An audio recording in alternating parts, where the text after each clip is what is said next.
Got some tools to help them stay calm and steady is everything to us. So. Fantastic. Well, Megan, we are standing by ready to go, and we're ready to cheer this team on. Thanks so much, guys. And yes, Leo, we did hear that cheer. That was very exciting. I think the vibe over there is they're celebrating, they're having fun. And here, once they heard that we're go for launch, everybody had to run back to the camera and work. It's a little bit of a different vibe, but I definitely think that people are excited, especially as we see now live inside of the Hello, guys. at the launch pad. The closeout crew has आ गए closed वापस the पर आज कुछ launch game नहीं है system hatch. आज है We took it live. Artemis का लॉन्च हम देखने वाले हैं Except for one. I think it took not 3 or 4 sponsor of them anything to push but that channel hatch का नाम door जिसमें हम close. देख रहे हैं वो है And then they NASA felt around the तो perimeter कॉपीराइट of the लगने door का to ये make मत sure कर that लेना everything was please sitting just right. Right, yeah, we talked about how heavy the crew module hatch is. This hatch is just as heavy probably, and so, you know, they're working the closure here and working those connections, and you can see, yeah, there's still 3, 4, 5 people that we can see in the white room. It takes a lot of people to get this these hatches closed and this rocket ready to launch. And so the next step in the countdown is that this team will start closing out the white room. So basically disconnecting things, stowing things, making sure that when they leave, there is nothing that isn't supposed to be there. And really, then at that point, it's just all 4 of the crew member, Victor, Reed, Christina, and Jeremy by themselves at the top of the launch pad. Yeah, and then eventually that crew access arm will move away, and then it'll really just be them up on top of that rocket. Yeah, your eyes lit up when I said that. That's exciting. It is. It is. Yeah, we had a moment, we talked a little bit about my fear of heights, but most of our crew is afraid of heights. And so there was a moment where I realized that it was just us, you know, 100 and some odd feet up and no crew access arm, and may or may not have said something that made everybody go, huh. Were you wondering to yourself, what? How did I get here? We're pretty far up. That crew again bringing that drag-on camera. That camera is a handheld camera that is a live look for teams who are remotely watching these operations closely. Again, verifying that things are as they should be before the crew starts, the closeout crew starts leaving the white room. You see them checking their procedures. You can see they're covering the ends of those hoses. That's to protect those hoses from FOD, so we don't want any dirt or anything to get into those while we transport them and stow them. So you can see Andre there working to close out the hoses as well while they're cleaning up the white room. And so they'll tape that close. You just saw number 5 holding some tools. Again, we'll stow those away. Hello. You have to account for everything. Obviously, you know, they did have tools out. They did have procedures, paper, notes out. Like, all of that has to go. Yes, and you can even see number 3's hat. He's got a string that's connected to his suit there. That's, again, just to make sure that we don't lose anything. If, you know, gust of wind or you get knocked or something, you don't want to lose a single thing in the white room. So everything is tethered, everything is accounted for, and everything is protected. The crew now, another live view of them inside Orion. Jeremy, Christina, and Reed and Victor on the right side of your screen. What do you think they're thinking right now, Nicole? Oh man, just over an hour to launch.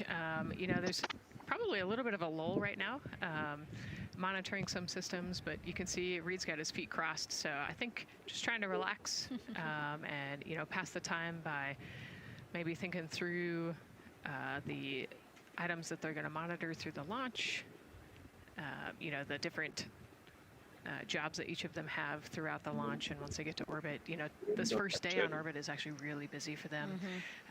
They've got, you know, 2 burns that they have to monitor. They've got to get the system set up, and they've got to get the cabin set up. So there's a lot going on in the next 24 hours for this crew. I think they've got a couple sections where they get to take a nap, but I don't think they get a full night's rest for quite some time. So, yeah, you know, going through what's next.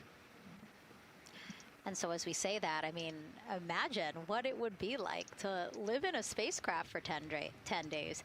Let's take a look at what life will be like in Orion.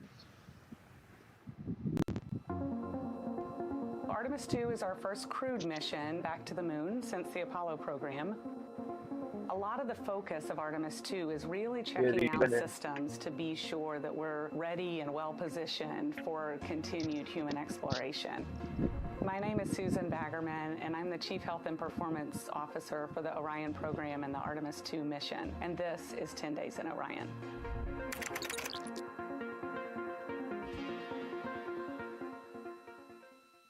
For this mission, the crew will launch in the Orion spacecraft on top of the Space Launch System rocket, or the SLS rocket. Once they've launched and achieved orbit, they'll continue on checking out many of the different critical Orion systems, check out some of the critical medical systems, and be sure that we understand how the crew would do that successfully within the volume of Orion. We also have, of course, systems to feed the crew. They have a potable water dispenser that they'll check out. And then we also have a food warmer, kind of looks like a suitcase that the crew can use to heat their food.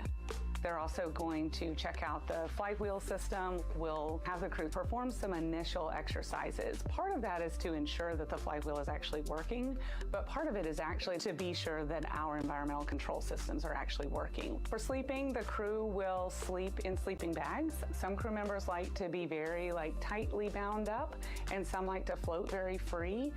They'll use the toilet for the first time and be sure that it's able to flush. While they're on their journey, they'll do some testing that they quickly don their suit just to be sure that we would be ready in the future for an emergency. They'll also check out our radiation shelter. If we were to have a solar particle event, we would be asking them to take stowage out of the stowage bay and put it in some specific locations on the vehicle, basically for it to serve as shielding. Hello. And so I want to talk a little bit more about what we just heard in that package. I am interested in the space food. So Reed, Victor, Christina, and Jeremy have a pretty big menu to choose from, so that's really cool. We're actually going to pull up a graphic now that kind of shows you some of the food that they're going to have with them on their 10-day journey around the moon. We know of more than 10 types of beverages. There's coffee, a mango peach smoothie, apple cider, lemonade. So those all sound delicious. यार mic का problem है इसमें पता नहीं क्यों ये dock में They're actually not too bad. I actually have a mango peach smoothie with me today. No way. Yeah. So you can see they come in these little packets here, but it's just kind of a dried powder that you add water to. So this would actually, you'd add 175 milliliters of water and let it sit for 2 to 5 minutes, and then you can stick a straw in it. You saw in that package they put a straw on the top septum portion there, and then you can drink it. And so this is the packaging. This is food that you brought up with you, or that you had while you were at the ISS. Yes, yeah. Actually, this is all food that we have available to us on the standard, what we call the standard menu on the space station. And so, actually, the graphic there showed quite a bit of the standard menu that they're going to take with them. So, yeah, let's pull space it back food up, is space actually. food. Yeah, we can use the food that we have been using. You know, our food lab at Johnson Space Center actually creates that food, and then they stabilize it and they package it for us and everything. So they do a really wonderful job out there. We've got different types of food. You know, you can see I've got this is a soup, tomato basil soup. So thermal stabilized. It's already hydrated, so you just throw it in that food warmer that we talked about, and then you can eat it. But then we also I have some shrimp cocktail here that's you know, irradiated, so it's in a package that protects it. I'll show you. I've got a brownie too. That's probably my favorite one. But are we eating it? We might, if you're. Yes. Look, So- see, they want us to eat. I don't know what happened, but it worked out. With what we were saying here. So it's in an outer package to help protect it against radiation, and then it's in this inner package. And so this cosmic brownie, actually the trick, Anne McLean, my crewmate, taught me. The trick is you got to put this in the food warmer and get it nice and warm, and then you can get it. But so what we do is we just take scissors and you open it up, and then it comes right out. So these brownies are nice because they don't have a ton of crumbs, and so you can actually actually just eat it pretty easily in space. You know, if you imagine, that would not happen in space. It Would not fall. But yeah, so we've got all sorts of things that you can actually eat. The menu's pretty good and pretty diverse on the space station. And then, as you saw, pretty diverse for Orion. Nice. Yeah, that's amazing. And again, here's a look at the crowd that's starting to continue to grow here as we get closer and closer to launch. We are now under an hour from the opening of our 2-hour launch window at 6:24 p.m. Eastern Time. And so let's take some questions from social media. We haven't taken some of those for a while. You put that brownie away, Nicole, or I'm going to steal it. Nicole, we have another celebrity who submitted a question. Let's take a look. Okay. A quick question for the Artemis crew. What food from Earth would you bring with you into space? And why would it be lasagna? Because that's the greatest food. Again, not really a question. Yeah. Because he was Yeah, I like, think "It's the lasagna." pre-recorded You know, there interview. is lasagna on space station, and it wasn't too bad. Probably not my favorite food of all, but yeah, lasagna's not a bad option. It's a high-calorie meal if you're trying to, you know, carb load for a spacewalk or something. It's a अगर great- इस पे it's a वो great है option. क्या Yeah, I remember Christina saying that her वो favorite नाम food on देते the थे। menu, and actually, she was saying that she was getting in trouble because people kept on saying, "You can't eat mac and cheese every day, Christina." You know, we mentioned the mac and cheese and brisket earlier. Man, I would put those two on a tortilla. That would be great. That sounds delicious, delicious. Well, thank you so much, everyone, for sending in those questions. For everyone from a 5-year-old that we got a question from to all the way to Roy Woods Jr. there, a comedian. So thank you so much. And if you're just joining us, welcome to the Space Coast of Florida, where we are counting down to liftoff of Artemis II. You see a beautiful aerial shot there of our rocket on the pad.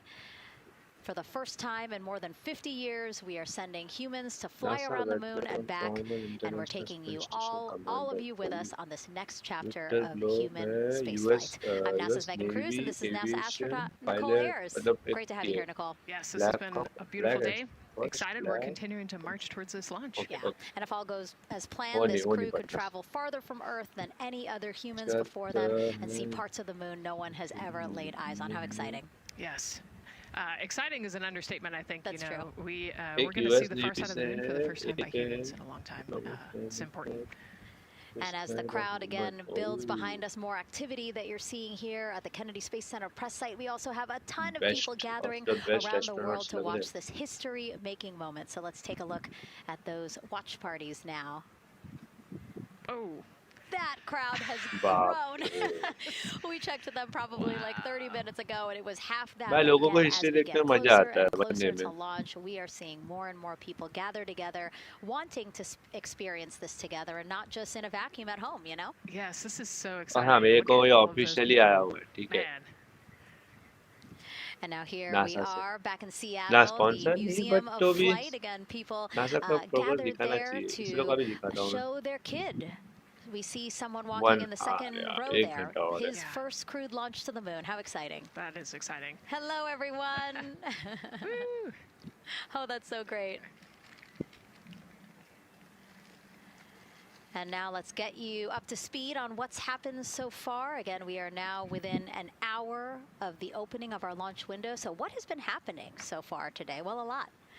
After waking up and grabbing a bite to eat, our ये Artemis रहे II नहीं ये crew सब suited pre up recorded है क्योंकि inside सब the historic restaurants तो crew उसके अंदर quarters, ये a हो गए tradition that थे dates back decades. Teams helped them into ये their रही custom वुमन Orion crew इनके survival पास सब suits. क्या है And just like other crews first before है them, they मतलब gathered sorry around first the नहीं table for a highest long game space time है to pass ऐसा the time, but to also flight time burn कुछ off any lingering bad luck before they walked in the footsteps of every NASA astronaut launching from Kennedy Space Center since Apollo 7 in जो 1968. ये They walked ये outside है the Neil Armstrong Operations and Checkout Building to greet a एक minute crowd of ये family, क्या आवाज क्यों friends, नहीं आ supporters before Oh. getting into their Astrovan ये for बोला ना their security oh escorted भाई ride साहब out to historic Launch Complex बोला ना 39B. अंदर They गए got a होंगे close-up look at the SLS rocket, then walked across the crew access arm and climbed one by one inside their Orion spacecraft. भाई After साहब that, teams first time conducted final checks plate with के the अंदर crew देखना before closing both hatches. The crew module hatch, as well as what you're seeing there, the launch बहुत and time abort लगेगा guys system कोई भी hatch. देख रहा होगा And वीडियो now तो we are back live at the pad where the closeout crew is getting ready to leave the White Room. They are now tethered, White room, Nicole, उसका यहाँ white because room they रखा are हुआ है? about to Hatch के move some pieces that connect the Orion spacecraft to the White Room. Like correct? करो, Yes, share there's करो, kind of what I और would call a subscribe करो. shroud. You ऐसे can मैं see the अलग-अलग looking video mats बनाता there. रहता हूँ. So it is actually connected, so that way the gap between Okay, the crew connection access निकाल arm दिया. and the Hello. crew module, and well, I guess that's the LAS there, is covered. But they're about to remove that so that the crew access arm is not connected to the rocket in any way, so that it can retract here in the next few minutes. बना था मुझे. And for how we're looking with the launch countdown milestones, let's go to Daryl Nail in the Launch Control Center. भाई साहब. All right, thank you very much. भाई दूर से बहुत देखा हुआ. As you मैंने can see बनाया भी there, एक the space finishing station touches, as we've been animation talking about, as an animator to है. the last, Space which station, brings sorry, me to that launch subject pad. because पर we वो currently बहुत are hearing the simple launch सा बना हुआ team boxes is पे working और an drawing issue भी बनाई that हुई was है. reported out with the last. At least there's an issue apparently with a battery on the last. The engineer who अंदर से is क्या in charge of भाई the क्या launch abort complex system system है sits भाई. on console here, ये reported that call, इसके बाद a ये जो temperature for board क्या one है of the इसके अंदर two लिखा हुआ. last batteries This is side out of when range, installing and although K000 it's not a oh constraint for launch okay. right now, it would उसके बाद be when ये that temperature is system checked power okay inside of क्या क्या T-minus है 6 बीच में minutes, which समझ में is नहीं आ रहा भाई inside इतना of सब terminal लिखा हुआ है. count. So right now और ये the लोग team ये भी is रखा working हुआ some है troubleshooting wrench. on this issue. Going to follow, of course, along closely with what they learn. But again, a battery temp कोई for one सोच of the भी two नहीं सकता batteries on भाई the कि last इतना सब is कुछ out of लॉन्च पैड पे spec, भी होगा. मतलब and इसके the इस team ब्रिज is पे working लॉन्च to पैड के ब्रिज understand, पे first of all, जो whether or कनेक्टेड है not कनेक्टर this पे. may be a sensor issue, or is there an astronauts issue और with the scientist की नहीं battery बात कर रहा था. itself? कोई लिखेगा So तो. again, looking into it, troubleshooting and researching as we speak.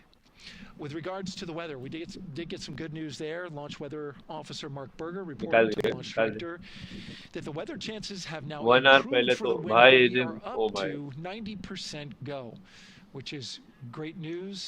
Again, 90% मैंने go. रिएक्शन लिखना चाहिए That था is up लाइव from में. the नहीं 80% that लिखा we मैंने. started Shit. when तो we चेंज करके had आता हूँ. the first weather forecast come out officially 3 days कोई ago. लोग को चेंजेस And करने so दो that चेंजेस that करने is दो. great. And for anybody who's here in the launch area knows that is Sorry for certainly that. viewable. They can see that by just looking up. कोई देख So रहा we're हो getting तो some good live clearing देख रहा हो तो as खाना पीना forecast. लेके आ जाओ. And then just a मस्त. reminder for those people who are watching the launch from the nearby area that if you're watching on an internet-enabled device, just remember that there may be a little bit of a delay. Can't tell you how much of a delay, but since it's on an internet device, sometimes this broadcast might be a little behind what you're actually seeing. So just keep that in mind as you are watching. Don't wait till the last second to run outside if you're inside your RV or your camper or your house. That's the latest here from the firing room. Of course, we'll keep track of that last battery issue. We'll send it back now to Megan and Nicole at the host desk.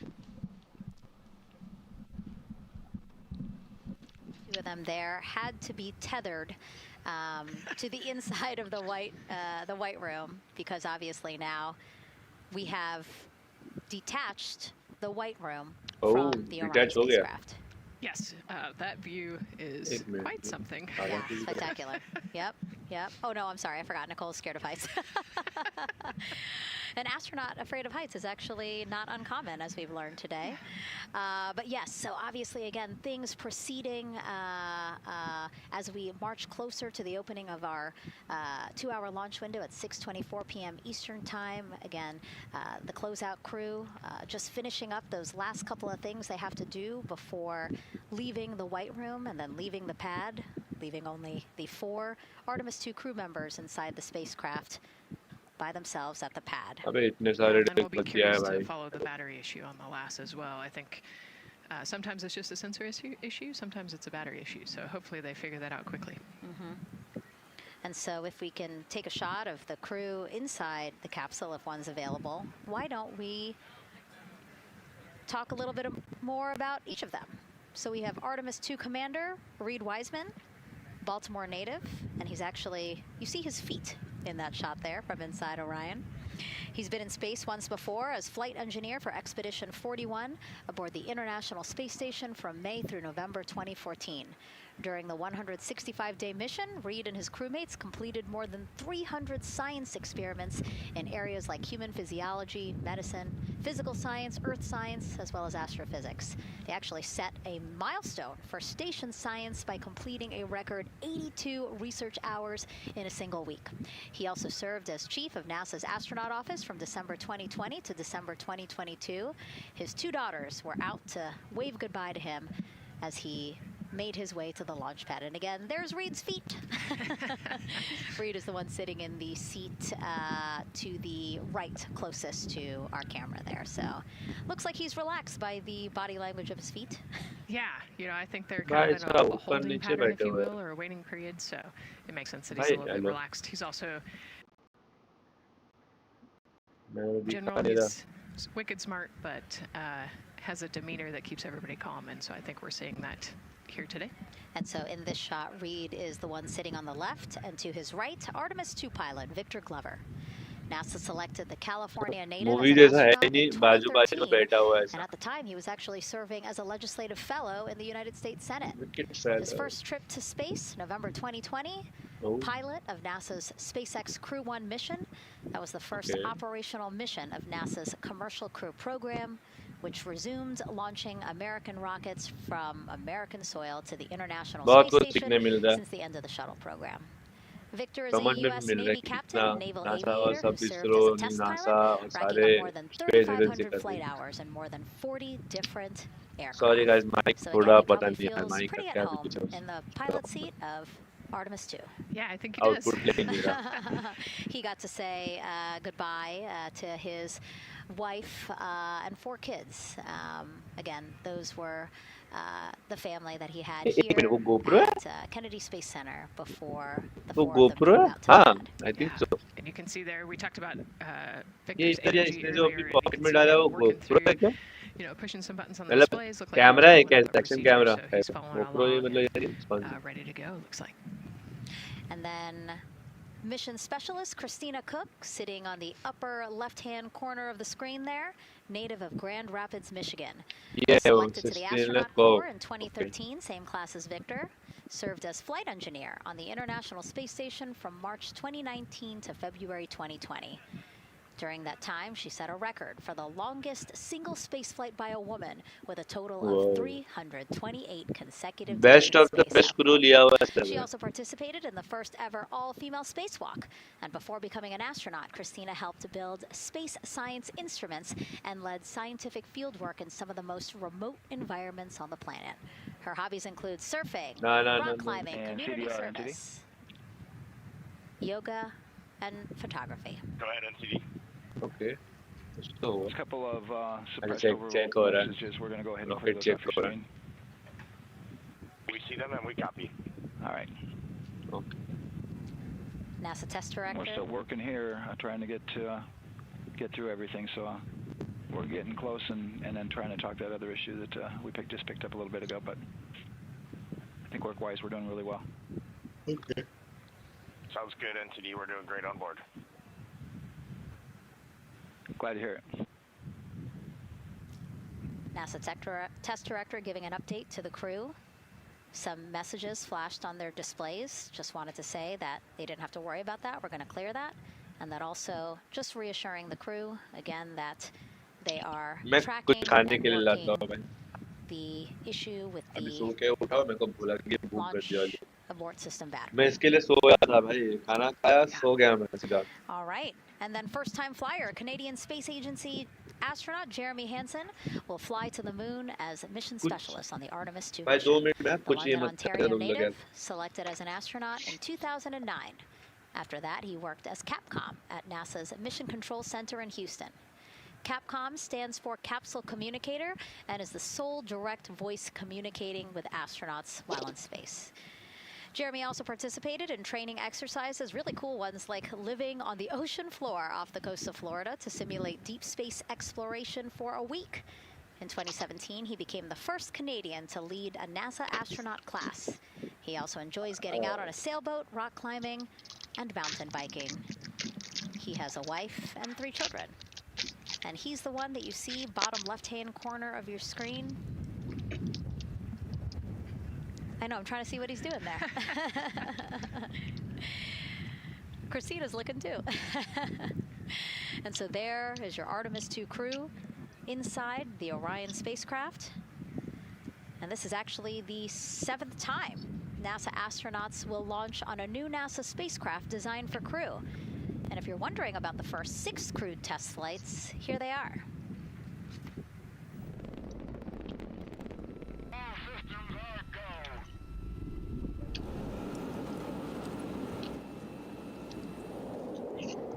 Gemini 3, Gus Grissom, John Young, March 23, 1965.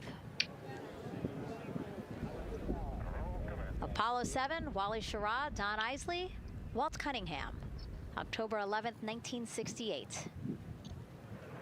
Space Transportation System, or STS-1, John Young, Robert Crippen, April 12th, 1981.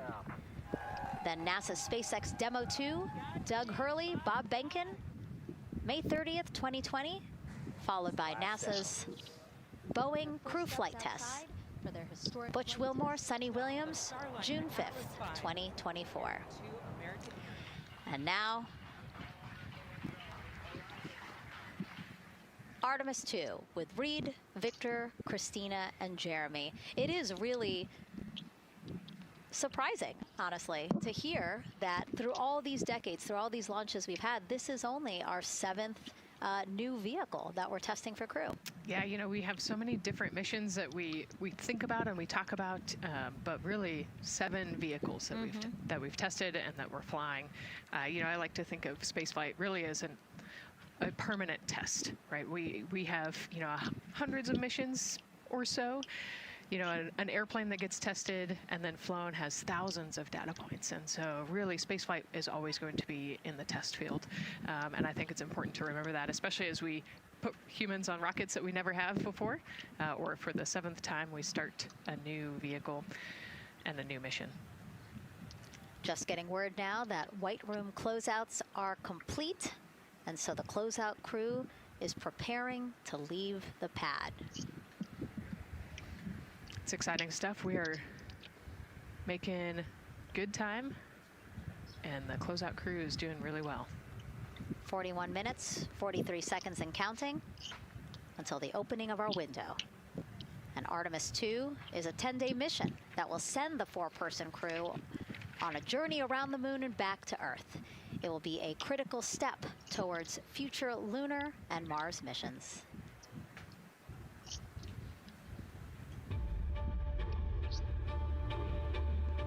We're going back to the moon because it's the next step in our journey to Mars. We need to go explore the moon. There's vast regions of unexplored areas with the coldest, darkest places in our solar system. This is a test mission, and when we get off the planet, we might come right back home. We might spend 3 or 4 days around Earth. We might go to the moon. That's where we want to go, but it is a test mission, and we are ready for every scenario as we ride this amazing space launch system in the Orion spacecraft. But another reason we're going back to the moon is to fulfill NASA's mission, which is to explore the unknown in air and space, to innovate for the benefit of humanity, and to inspire the world through discovery. And when we succeed and when we NASA copyright ना लगा देना, मैं तुमने लिखा हुआ है कि मैं तुम्हारा वीडियो देख रहा हूँ. to happen, but it also is a reminder in tough times that we're capable. कोई स्पॉन्सर नहीं, कोई नहीं है, बस नासा का मेरे को ये. The thing I love about the moon is that it's not just a beacon for exploration देखो ऐसे and चीज़ its सब possibilities for incredible missions like this, but it has benefits. That's actually why we're racing towards it. Those benefits are really wide in nature. You have everything from innovation, technology development, not only for future missions going deeper into the solar system, the technologies that come back to Earth. You have inspiration, a whole generation of people starting this pipeline of STEM workers and manufacturers and operators that are excited to see what you can do when you work hard and you come together as a team. When I think about the 4 of us flying around the far side of the moon, seeing that Earth rise, taking images and video and sending them back to you. The feeling that I have inside is hope. We know that Artemis II is not the solution for humanity on planet Earth, but it is a contribution in the positive column. We hope that just for a moment that people will pause and say, wow, it's extraordinary when you look back upon the Earth with over 8 billion people, and you see this concrete example of what humanity can do, this extraordinary thing when we set big goals And CDR NTD to achieve them.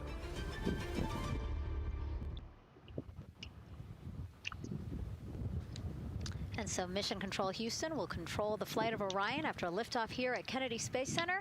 Here's Gary Jordan, who's embedded with that team. Gary, you might have to pause because we did just hear a call out to the commander in Orion. Will do, Megan. I think that was Commander Reed Wiseman responding to prepare for some of the next steps. We are now holding at the T-minus 10-minute hold. Expected a 30-minute hold.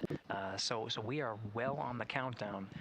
We are well on the timeline to meet this L-minus time and launch towards the beginning of the window, but continuing to track progress along the way. Again, I'm here with the Artemis II flight control teams in Mission Control Houston. The team in the room behind me has been monitoring the countdown and verifying their own mission-specific launch criteria of the Space Launch System, the Orion spacecraft integrity, and its crew.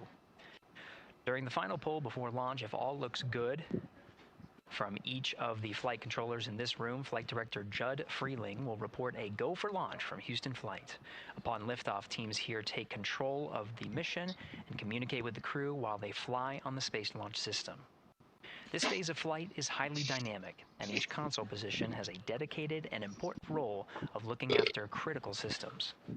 You'll hear calls from Capcom and NASA astronaut Stan Love in this room to the Artemis II crew as milestones are reached during the more than 8 minutes of powered flight on the core stage. कितने लोग देख रहे हैं? Oh, 7 Liftoff and scent are just the beginning. This room will be staffed around the clock over the next 10 days to oversee every moment of the mission through splashdown.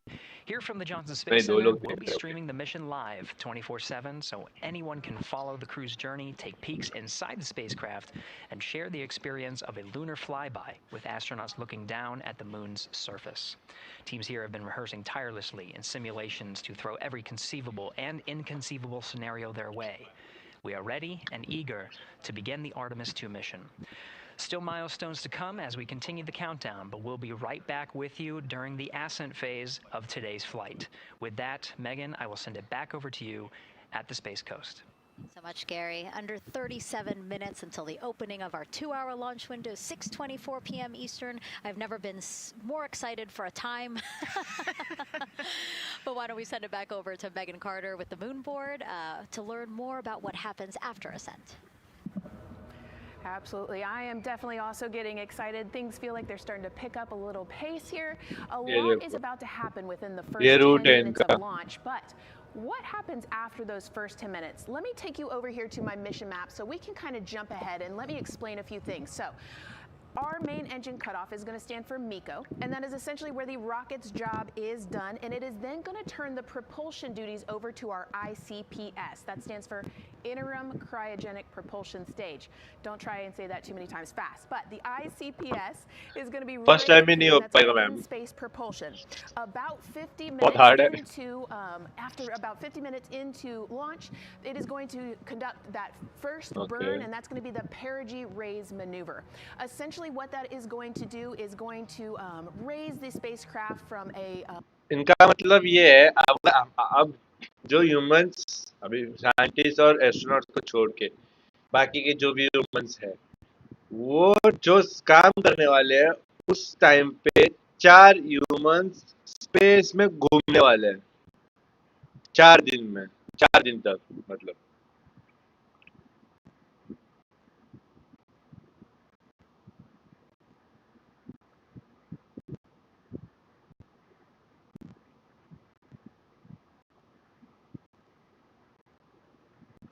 4 बंदे सोच ले भाई इतना डार्क स्पेस में मैंने games में देखा हुआ इतना डार्क है मेरा खुद के प्रोजेक्ट चल रहे हैं एनिमेशन में तो भाई इज्जत सुना, ये जो डार्कनेस है, इसमें 4 बंदे 4 दिन तक स्पेस में जाएंगे, उसके बाद मून को अराउंड करेंगे, मून के डार्कर साइड में भी जाएंगे। भाई साहब, हैट्स ऑफ है जो भी 4 ह्यूमंस है वो, 4 एस्ट्रोनॉट बोलो यार, ह्यूमंस क्यों बोल रहा हूँ क्या, मैं कौन सी सेम ही तो रेस का हूँ। Now, all right, after that ICPS has separated and they've done that second lap, they're going to conduct 2 more burns. And what these burns are going to do is set them up to the high enough orbit and a fast enough speed in order to conduct the translunar injection. This is going to be that critical moment and that critical milestone where they are going to produce about 6,000 pounds of thrust. And this is that point that is going to take them out of low Earth orbit into deep space, and it's going to set them on that nice path towards that lunar flyby. And I know we have talked a little bit about why this could be a record-breaking flyby and journey to the moon. And with that, I'm going to turn it back over to Megan so she can tell us just why. Yeah, she's talking about the distance record set by the Apollo 13 astronauts in 1970. They were 248,655 miles away from Earth, and this Artemis II crew might surpass that on flight day 6 when they fly around the moon by more than 4,000 miles. Yeah, it's a long ways. It's tough to fathom 250,000 miles from Earth, right? I mean, space, the space station is only 250 miles, and so we're going, I don't want to do the public math, but we're going much further than that. But it's important, right? Because we want to get back to the moon. We want to see the surface. We want to see the far side of the moon. And the way we do that is by breaking distance records. Yeah, and the exact distance record depends on exactly when they launched, like the time, the day. So we'll learn more as we go into this 10-day mission with the Artemis II crew. But here we are, 32 minutes, 50 seconds and counting from the opening of our launch window. Feels really, really surreal here as more and more people come to gather on the press site lawn here at Kennedy Space Center. एक minute, ये लोग ने पीछे TV लगाया है कि ये बैठे लिटरली, क्योंकि देखना हवा चल रही है। The real deal. You're flying to नहीं, the moon हवा for चल all रही of us, थी and और we वो are लाइटिंग भी involved. ऐसा लग रहा था, मैं एक क्यों हिला। You were not just astronauts. You were pioneers, venturing deeper into the unknown. But you are not alone. We will be all cheering you on from planet Earth. Hey, I'm Victor Wembanyama, and I play basketball in the NBA. But I'm not only interested in shooting hoops. I'm also interested in shooting stars. US का basketball ज़्यादा नहीं। all other types of astronomical phenomenon. And to the Artemis II को पहले जो था ना, I wish them good luck and Godspeed. देखा हुआ ऐसा लग Hi रहा everybody, I'm Ryan Gosling and I play a biologist who goes to space to save the planet in the film हाँ, Project Hail Mary. But अभी Hail the Mary Artemis II क्या astronauts are going to space for real and they will travel farther from Earth than any humans in history. नहीं, All our I best think wishes so to नहीं, the Artemis II तो गए थे ना I उतने just want to say how proud I am of each of you and how inspired you make बारिश me. तो होगी। But it's not just about me. Your mission is going to inspire future generations of scientists, engineers, athletes, and dreamers to do best of luck, something sir. that they never thought possible. Hey, it's Roy Wood Jr., and I want to wish the Artemis II crew a happy and safe journey to the moon. Well, around the moon.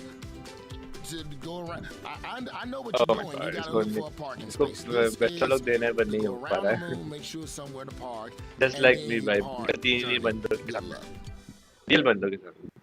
It's actually a really good way to explain what how this mission builds. Again, we are hoping to land astronauts on the surface of the moon in maybe 2 years. So yes, we are literally हाँ, मेरे को fab तक मुझे लग रहा था कि astronaut उतरने वाले, मैं इतना एक्साइटेड हो गया था कि, और बाद में जब मेरे को किसी से पता चला कि दोस्तों से बात करते हो कि नहीं, ये लोग फ्लाई बाय अराउंड होने वाले, फ्लाई अराउंड करने वाले मून के, वो भी ठीक है, ओके, और 10 साल रुक जाएंगे अपन, यहाँ तक नेक्स्ट मिशन के लिए। तब क्या पता मैं चला जाऊंगा भाई देखने, जो ही हो ना, इस मतलब जो नेक्स्ट जो भी मिशन होगा, क्या पता मैं इन क्राउड में भी हो जाऊं मिक्स, देखने जाऊंगा, उधर से लाइव स्ट्रीम करूंगा कि भाई देखो।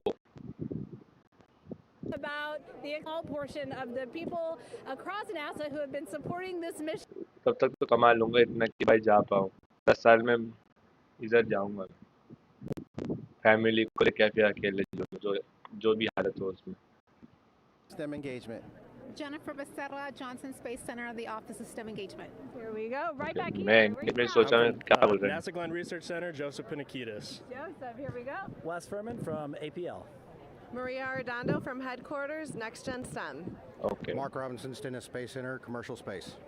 Amira Flores, Armstrong, Office of the STEM Engagement. Molly ये सब Burns, ऑफिस NASA से Glenn, आए Space हुए हैं Communications and Navigation. Matthew Pierce, Goddard Institute for Space Studies in New York City. Here we go, and right over here. Lauren Ring, Ames Research Center, Data Integration. So we're coming together. We're one big NASA team, one big NASA family, and we have one major message before we launch tonight. Okay, guys, what are we going to say? 1, 2, 3. क्या क्या बोला गो बोला Oh my crowd में gosh. नहीं समझ Oh में my gosh, that made me so emotional. That was so inspiring to see. I mean, ये wow. Cool Yeah, that was cool हो रहा है I mean, just to I hear think so मैंने everybody say जितना their मतलब position, मैंने what they're rocket doing to theory support this पढ़ा है mission is amazing, and I'm sure this was थोड़ा something पढ़ा हुआ है that लड़की की really पूरा rang ही true and जानता हूँ resonated I with think NASA's इसको Administrator water Jared ही हो रहा Isaacman है again तो to see ठंडा the लग रहा है workforce come together to do the work and then to be here for launch. So water why नहीं don't होता we I think actually तो go over to उसमें him ना now केमिकल्स with our मिलाया Jasmine जाता है Hopkins at one of our other viewing locations. All right, Megan, thank you so much. The ये energy आपसे here on the मांगू balcony is honestly becoming electric as we get so close to launch, and now we are thrilled to welcome NASA Administrator Jared Isaacman. Jared, we're really entering a golden age of exploration. How will Artemis II set the pace for the coming years? Well, I mean, Artemis II is the opening act, right? This is the test mission.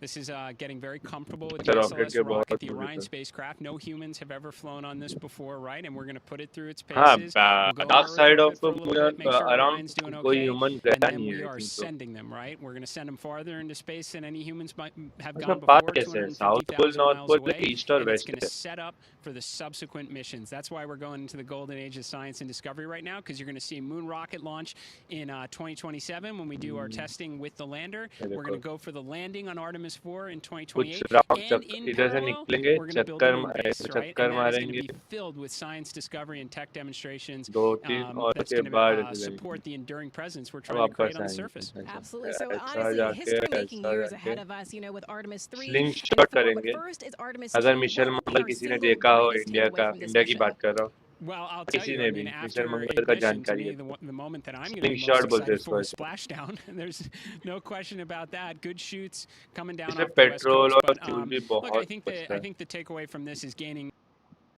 Petrol पर बहुत खर्चा भी कम होता है sling shot method से इसरो के लिए इसके वजह से तो अच्छे से ही किया है छोटे रॉकेट में मैं क्यों इसरो और का इसका नासा नासा है इसरो तो ये अच्छा ईस्ट और वेस्ट ही है फोटो नहीं समझ में आएगा सोचो ये रॉकेट 4 दिनों में ये रॉकेट 4 दिनों में इधर आएगा इस पे पास होगा भाई क्या फोटोज निकाले यार इन लोग किसने तो प्लीज कॉपीराइट ना देना बीबीसी जो भी एनबीसी न्यूज मैं फोटोज देख रहा हूँ क्या जिसने भी फोटोग्राफी की है क्या किया यार मस्त मैं बता छोटा सा ये क्या फोटो निकाला है सोच ये जो इतना सा है फिर इतना सा पार्ट इधर होगा इसके पास इस मून के पास और कुछ दिनों 4 दिनों में अपने को इसके मून के फोटोज आने वाले हैं 4 दिन मतलब कभी तक अभी 2 है ना 4 दिन मतलब संडे मंडे तक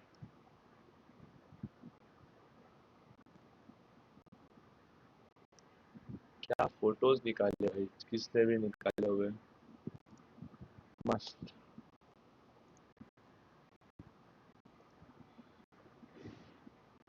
फोटोग्राफी है देखो फोटो क्या फोटोग्राफी की हुई है यार मस्त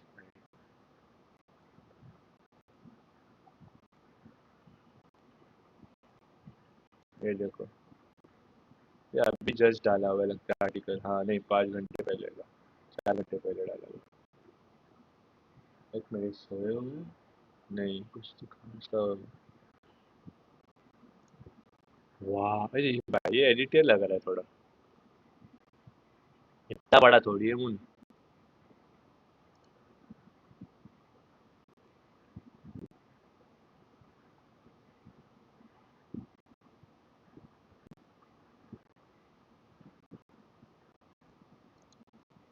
76 minutes है।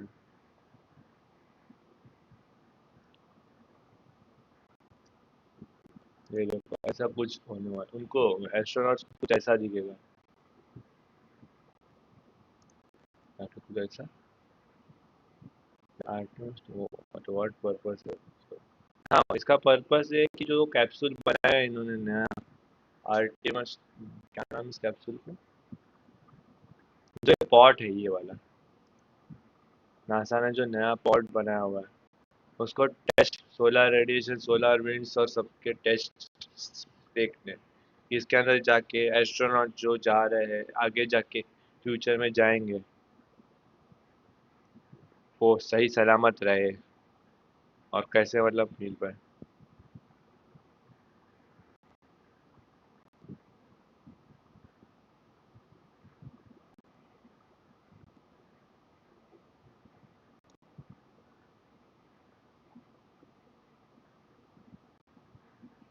और फ्यूचर आर्टिमस 3 या आर्टिमस 4 में लोग लैंड करेंगे, तो किसी ने लगता है अफवाह ही फैलाई थी कि हम लोग लैंड करने वाले हैं, हम लोग लैंड करने वाले हैं। ठीक है, What's time है? अबे ये तो गगनयान है ना अपना, ये अभी बन रहा है अभी, ये अभी चालू है, इसरो का प्रोजेक्ट अभी चालू है, इसको अभी और 4-5 साल लगेगा, 2030 के बाद समझ इसका गगनयान का मिशन है। और फर्स्ट मिशन शायद से इस पे ISRO I think space station के साथ ये करेगा।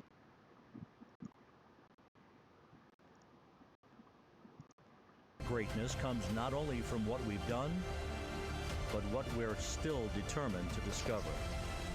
Because in every era, across every horizon, America is at its best, and it's reaching for something greater. America celebrates 250 years, and we are leading the world into the future. Okay. Wow. 22 minutes, 15 seconds and counting from Artemis II, NASA's boldest test flight in a generation. The crew has said this often, that they hope it inspires children around the world. And recently, a group of kids here at Kennedy Space Center got a surprise of a lifetime while watching that rocket roll to the launch pad. मेरे को उसका ये thumbnail change करना पड़ेगा, announcement and ये अभी उसका transportation दिखा रहे हैं टाइम है तो सुनीता नहीं।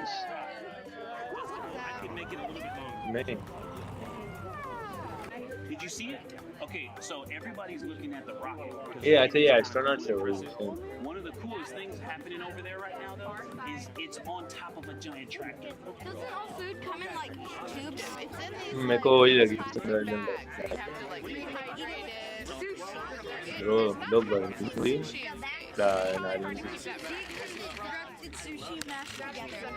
ये कौन है भाई, शटर इतना जल्दी फास्ट ये कर रहा है। Patiently held her hand for a long time. Christina turns to her and says, "Okay, what's your question?" She just goes, "I forgot." It was like, that's a perfect little kid moment. Wait, are you my brother's cats too, astronauts? Say that again? Never mind. It's a little hard to say. Go Artemis! फिर cats के बारे में कुछ तो पूछा, आज cats कुछ तो बोला। Bro, they are lucky one, भाई ये kids जो भी है, I think so NASA के ही kids होंगे, NASA के employees के बच्चे। That's so cute. I love kids. But they are freaking lucky, भाई. You know, even just being real, like I don't remember what I know. They are taking a photo with an history. Now here we are. कि आगे जाके यही सिखाने वाले हैं बंदों को, टेक्स्ट बुक्स और इसमें सब यही आने वाला है। We started showing you live shots from in there probably an hour ये Artemis II ago, and now take 70 a साल look बाद at all the people there getting ready to Seven, witness history together. many years Something back, really humans special are to be taken able to part again, and witness then something like space this race together. You know, begins. we've heard from celebrities and Human space race kids, begins, bro. and, you know, it's amazing. People from all around the world came here today to Florida to watch. So it's something. It's hard to put into words. Yeah. Just how much support for this mission we're seeing today. And great news too. Remember, the team was tracking an issue with the launch ma'am, go abort ahead. system battery. They appear to have cleared that issue, so we are go for launch. Yes, it's exciting. Okay. Battery में issue था कुछ. U.S. Space and Rocket Center here, Huntsville, Alabama. Bro, time लगेगा लो अच्छे से करो. To the Artemis II crew sitting right there inside Orion. Inside of 20 minutes from the opening of our launch window, and right now we are targeting the top of that launch window. So we could be launching here in about 19 minutes. Wow, I don't know if I expected this today. I'm excited, and I'm glad they were able to clear the problem with the battery on the LAS, and everything has gone really smoothly today. It's been great. The weather cleared up. It's a beautiful day for a launch. And so now, as we are so close to possibly launch now, just what are your final thoughts as we are about to embark on a mission back to the moon, the first time in more than 50 years? Yeah, just so proud of the crew and all of the teams here on the ground that made this happen. They are carrying the torch from the Apollo era into the Artemis era. And as the crew likes to say, they want to be the shoulders that the next generation. And let's see, CGLS, can you help us with that, please?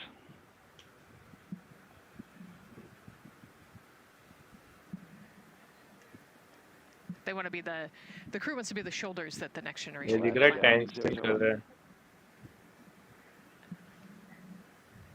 I think it's in their patch.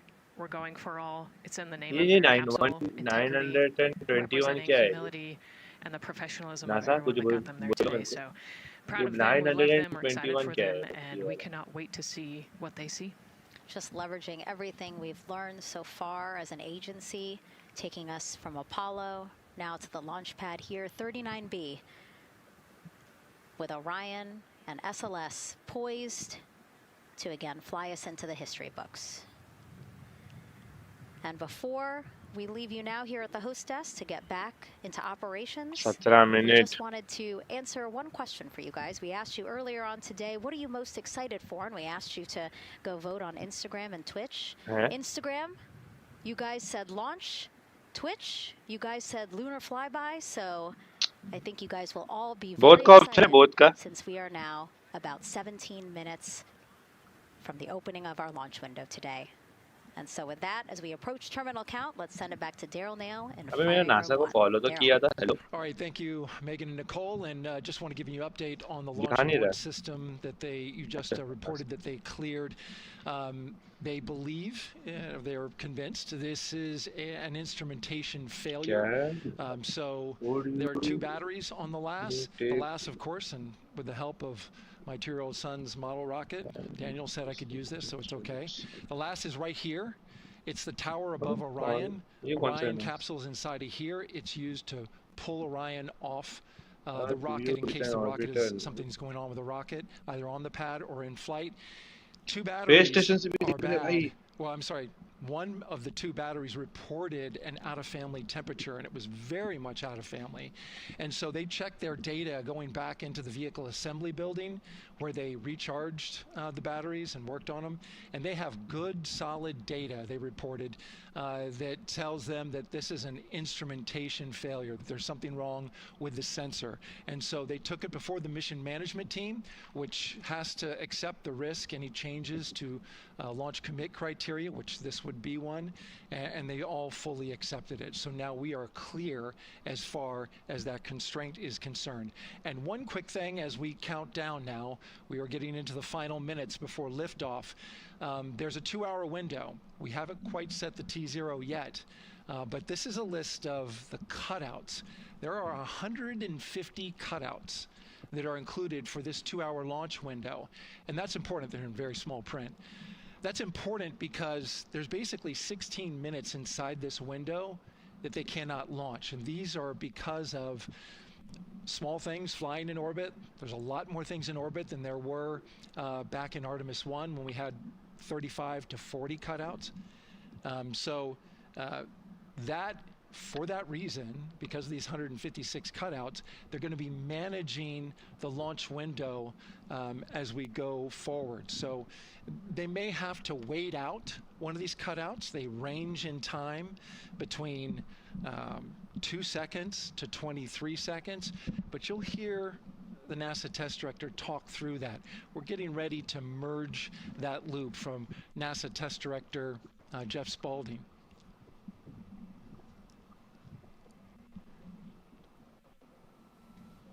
मैं इतना पागल हूँ ना 6 बजे आया था शाम के हाँ sorry And so now I'm मुझे listening मुझे to ना the 6 बजे launch लिखा है team तो get ready to 6 merge PM लिखा था their ना तो operational मेरे को channel. नहीं 6 लिखा है PM लिखा था AM लिखा था 6 PM लिखा था 6:30 ऐसा कुछ तो मुझे लगा यार वो है 6:30 हाँ 6:30 PM लिखा था उसने नहीं AM था हमारे लिए ये We're था now entering one of the most consequential phases of launch day, and that's terminal count, the final 10 minutes. And OTC, NTD on 212 for comm check.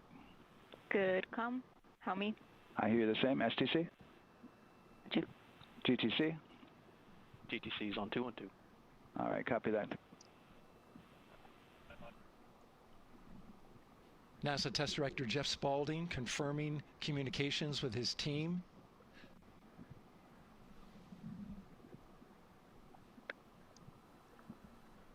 There will be 2 polls that we'll hear. One from Spaulding, the NASA Test Director, confirming the ground systems and the launch team are ready to proceed. At this point, we have a clear board, no constraints, but we need confirmation from each individual on the NASA Test Director team. So we'll hear him poll his team. The other poll that we're waiting for is the poll from Launch Director Charlie Blackwell Thompson, who will take that final status from NASA management before giving the go to come out of a hold. Now you're seeing the clock count down at L-12 minutes. CCL, OTC, Orion, RS1. CCL. Yes, sir. Reconfigure ARS primary loop ISO valves. Copy, that's in work. And CDR, OTC, Orion, RS1. Go. ARS loop ISO valves are being closed at this time. Integrity copies.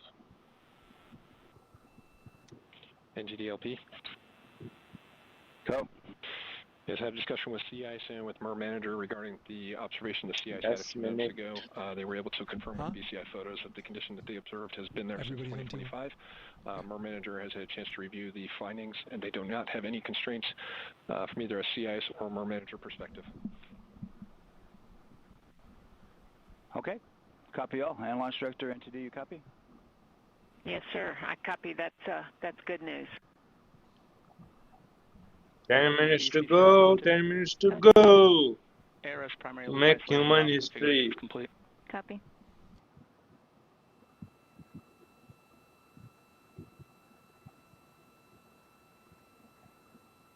And CGLS NTD, cancel pending, please. GLS copies, and that's complete. All right, and for all personnel, we got a little bit more work to do before we pick up the clock, and we're about a little over a minute from getting to T-minus 10 minutes, but we've canceled the resume time there, and then we'll pick it up after we get through all of our work and anything else that we need to do to get through the remainder of counts. So we'll continue working that to get to our T0 today. So when we get to about 50 seconds from now, we'll extend that hold. CVSE OTC. CVSE. 400-290, looking to verify that we are configured for ascent. Yep, give me about 2 more minutes. I'm going to start CMA2 streaming. Copy. NTD, COSE, hold requested. Copy that. I have an LCC violation of O-CT-004, S-band transponder anomaly. This was a transient LCC violation, so transponder 1 had a demodulated SNR estimate that went down to 2 dBm when it should have been between 10 and 13. It is now back up to 12, but we did lose that for just a moment. It does not appear that we lost our bit sync or carrier lock, which would be indicative that we lost our lock with the vehicle. So at this point, recommendation would still be go. However, we do have a pre-planned contingency procedure if we want to look at that. But again, this is transient, so we're back in a nominal range. All right, let's see, LPE NTD. Yeah, we're not seeing that hit. So I guess question for COSC, was that less than 3 samples? Is that below our persistence? 1 minute, hello. Stand by, let me look. It did look like it did persist for several seconds on mine, but let me take a look at the number of samples. Could I get a repeat on the affected LCC, please? Yes, ma'am, that's going to be O-CT-004. Hey, time रुक गया, hello, launch का क्या हो गया, कुछ problem? तुम लोग सब ये क्यों इंटरनेट पे बता रहे हो हेलो नासा?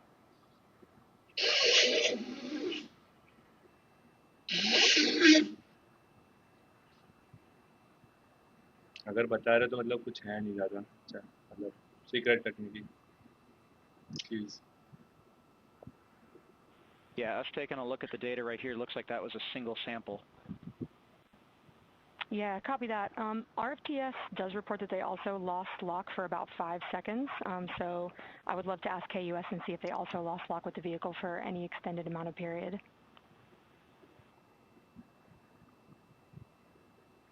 क्या हो गया 10 मिनट से रुका के रखा हुआ है. COSC, while we're doing that, these are 1/10 hertz measurements, correct? So we would have had to lose it for over 10 seconds to get a second sample?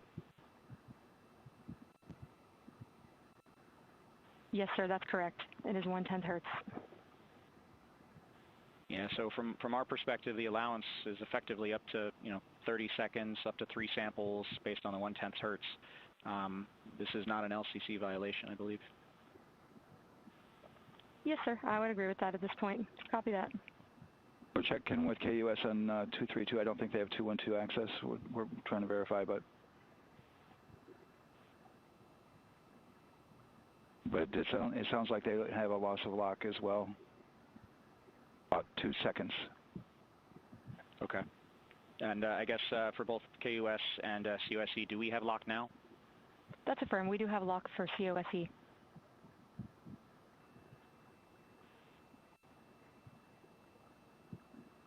Yeah, so from the integration console perspective, we did have a temporary loss there within the allowable, and per the requirement, let's go.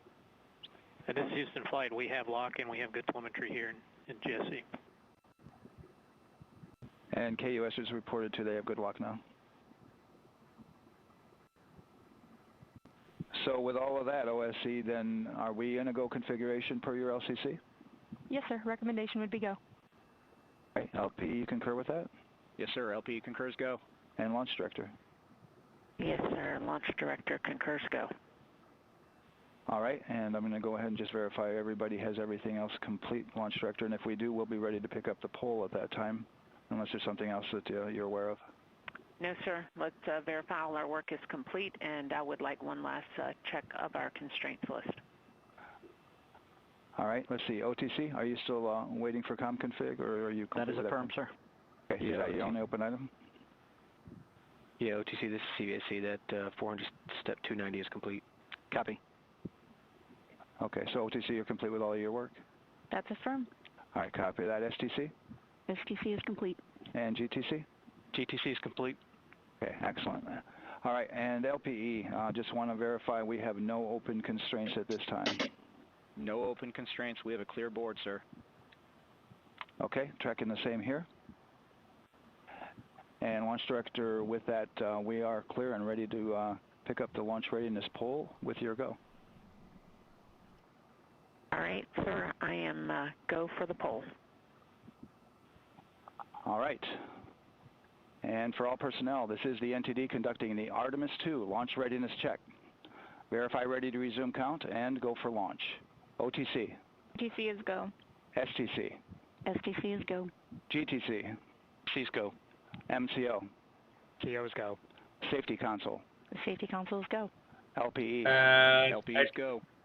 NASA अगर तुम्हें पता ना हो तो तुम लोग कुछ कर रहे हो पर कुछ तो कर रहे हो तो मुझे पता नहीं चल रहा पर टाइमर तुमने बंद करके रखा हुआ है. Cruise go.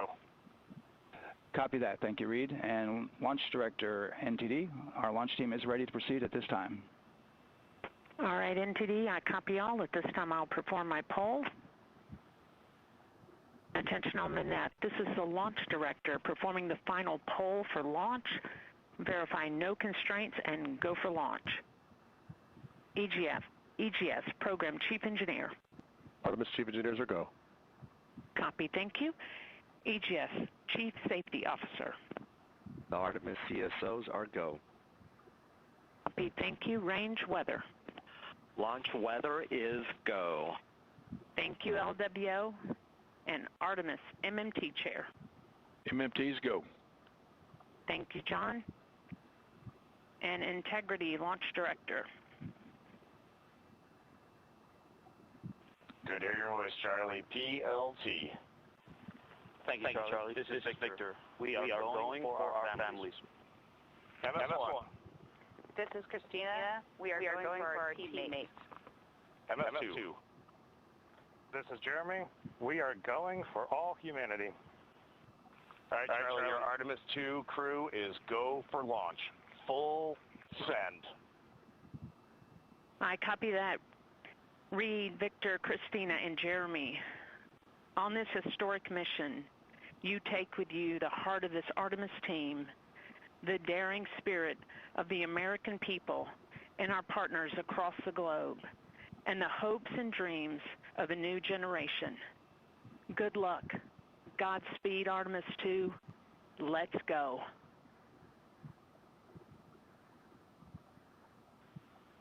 And into the Launch Director.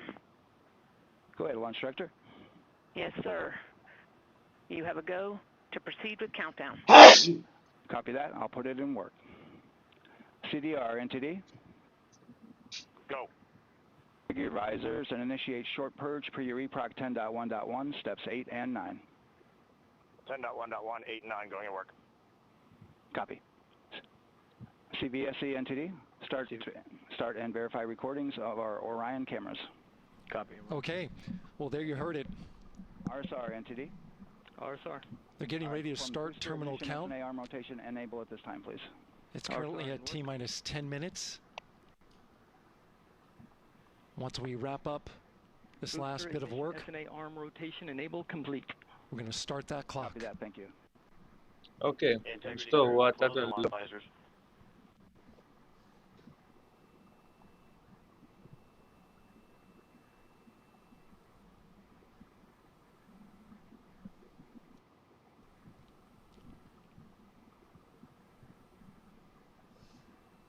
You heard an issue, worked in real time with telemetry lock on the Orion.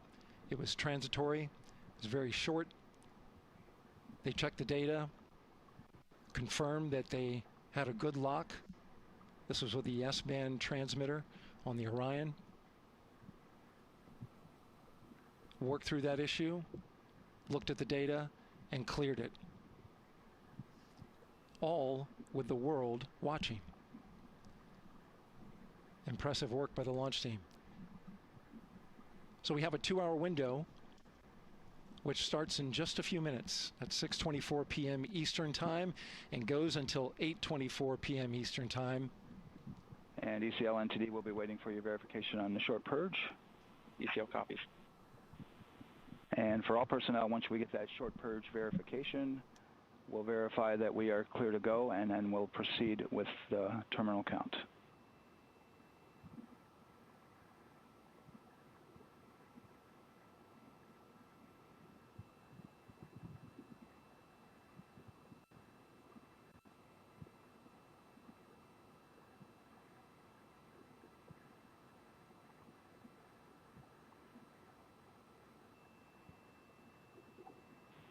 ECL time estimate? About a minute. Copy.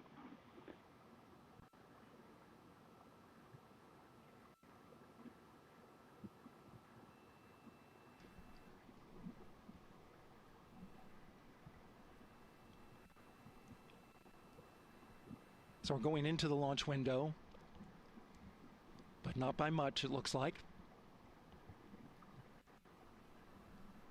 Just wrapping up some final work. 10 minute है भाई कर लो क्या हो गया And once that's completed, you'll hear NASA Test Director Jeff Spaulding ask for the ground launch sequencer operator to go ahead and start the clock. The ground launch sequencer is an application software. It runs on top of the launch control system in the firing room. Acts like a conductor of an orchestra, executing hundreds of commands in precise order and timing. It's all autonomous. NTD CCL 212, short purge initiations verified. All right, copy that. And we're verifying our constraints.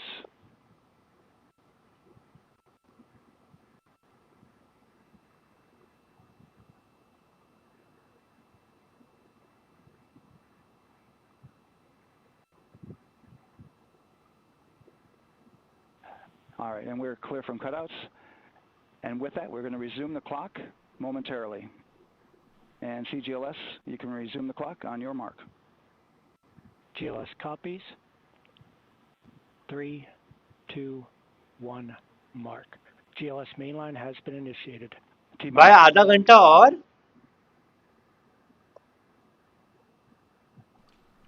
And that begins terminal count. Our new T0 is Okay. 6:35 p.m. Eastern Time. 6:35 p.m. Eastern Time. We are now counting down to liftoff of Artemis II.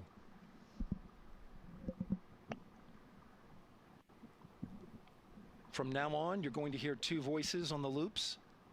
If everything goes nominally, NASA Test Director Jeff भाई Spaulding, मैं बोला यार आधा घंटा और launch रुको team, भाई ऐसे and Alex Bendelos, the GLS operator who closely monitors the software.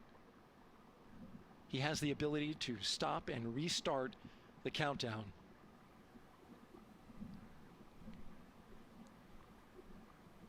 A lot of people ask about whether there's a launch button. There certainly is not. Flight and Rock, our new T0 is 22:35:12. Houston flight copies. Rock copies. 22:35:12.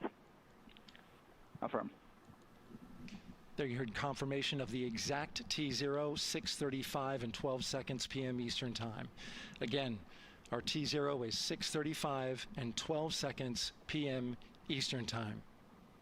But as I was saying, there's no launch button. This is autonomous. But there is a button that keeps you from launching, and that button allows the GLS operator to pause the countdown outside of terminal count and during terminal count and submit a hold to the next holding point. So the clock won't stop right away. If there's an issue, we'll go to the next stable holding point. This is how GLS configures the rocket and ground systems to a stable point where they can stop the countdown if that's needed. But right now, we are counting down. Our next big milestone, looking to retract the crew access arm. GLS is go for crew access arm retract. And there you see the crew access arm moving away.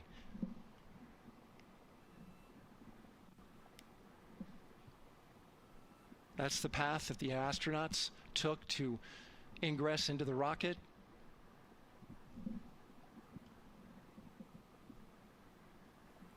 Until this point, that was their way off the pad if they needed to evacuate. But now with that arm retracting, the backup transitions to a launch abort system.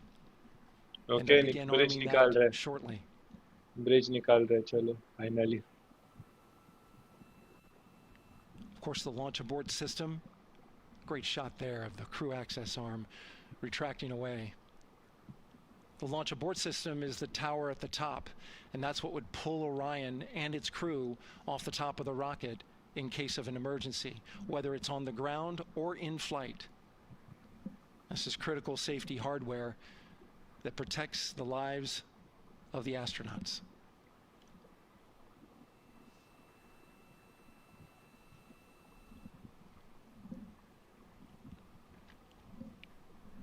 Starting at T-minus 6 minutes, the GLS will start bringing that and other high energy systems online, starting with core stage pressurization.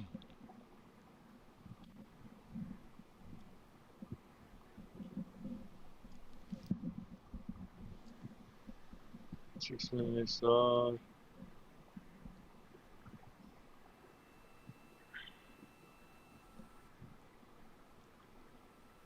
Weather is 90% go. The range is go. All systems are go. Okay. GLS is go for core stage tank pressurization. That means the replenish valve for the liquid hydrogen tank has now closed, and that tank is beginning to pressurize to flight levels because that hydrogen is naturally boiling inside the tank. We'll get the liquid oxygen tank a little later in the count. Now the team is waiting for verification that, if needed, the Artemis II crew could use the launch abort system to pull Orion safely off the top of the rocket in an emergency. Let's listen in for that call. GLS verifies last capability available. And CDR, do you copy? CDR copies, last available. That's great news, and you heard the NTD verify that with the commander of the mission. GLS is go for FTS arm. Now work is being done to arm the flight termination system. This is so the range safety can send a flight termination command if the rocket flies too far off track. There's a brief built-in delay, so the launch abort system has time to pull the astronauts to safety first. GLS is go for LH2 high flow bleed check. All right, the high flow bleed check. That's so the cryo team gets verification that the RS-25 engines, all 4 of them, are in the proper temperature range for launch.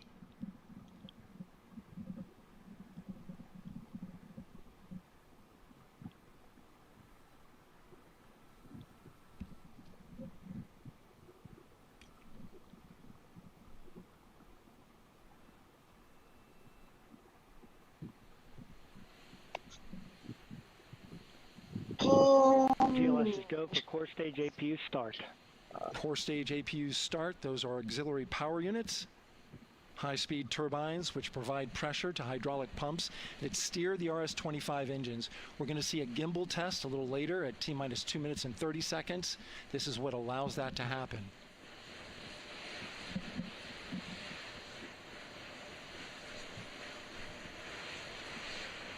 Coming up in about 20 seconds, we're listening for go for purge sequence 4. That's a helium purge of the 4 core stage engines downstream of the propellant valve. This gets all the air and moisture out of there.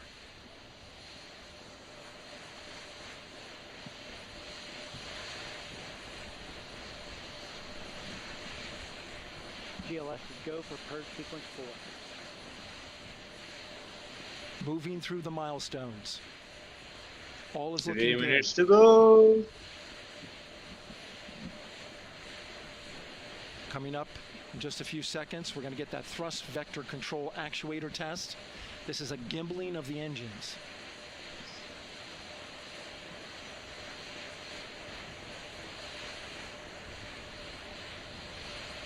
There are the 4 RS-25s, 3 of them Shuttle Heritage, 1 of them built from shuttle parts. And there you see them moving. चलो rocket चालू हो गया.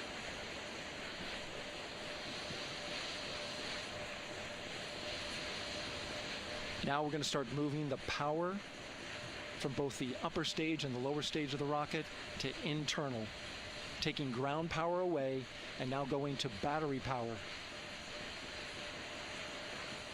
GLS is go for upper stage to internal power. All right, power is removed from the rocket's upper stage, the ICPS, and it's been switched to battery. Same milestone for the lower core stage coming up at T-minus 1 minute and 30 seconds. Right now, the 4-person Artemis II crew is 248,000 miles away from the moon. And if all goes well, they will fly by it in 6 days. GLS is go for core stage to internal power. All right, there's the rocket's core stage, which houses 3 flight computers, is now on its own power. चलो चलो चलो 1 minute to go. There's no more hold time because there's no more margin on these batteries. So we would have to recycle back to T-minus 10 to recharge if we had a hold.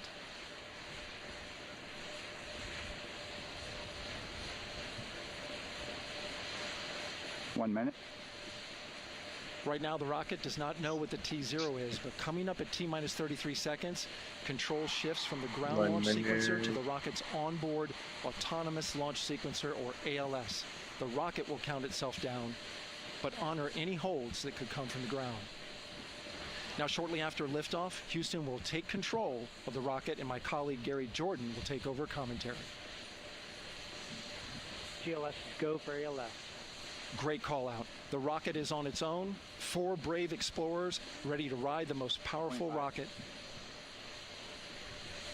NASA has ever launched. Sound suppression water is flowing. 15. And here we go. 10, 9, 8, 7. RS-25 engines lit. 4, 3, 2, 1. Okay. Booster ignition. And liftoff. Oh, bhai. The crew of Artemis II now bound for the moon. Humanity's next great voyage begins. अबे क्या हो रहा है लो? Finally. Good roll pitch. The next great voyage begins. Roll pitch. Houston now controlling the flight of Integrity on the Artemis II mission around the moon. Okay. मजा भाई. Good bombs. AMT high. AMT high. On time, passing 30 seconds into the flights. Integrity passes the alternate beacon. Target milestone. Mission Control Houston. Bro, निकल गए 4 astronauts अपने mission पे. Core stage. Integrity 3 miles in altitude. Traveling more than 1,200 miles per hour. Bro, live देख रहा हूँ भाई.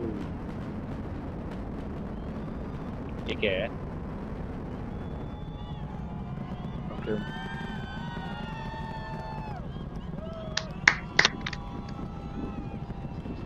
Mission elapsed time, passing 1 minute, approaching max Q. On, Ponce de Leon. Stan, we have you loud and clear on Ponce de Leon. Have you the same? Communication signal transfer confirmed as Integrity and its crew go supersonic. Approaching 90 seconds into the Artemis II mission. Integrity is 14 miles in altitude, 8 miles downrange, traveling more than 2,600 miles per hour.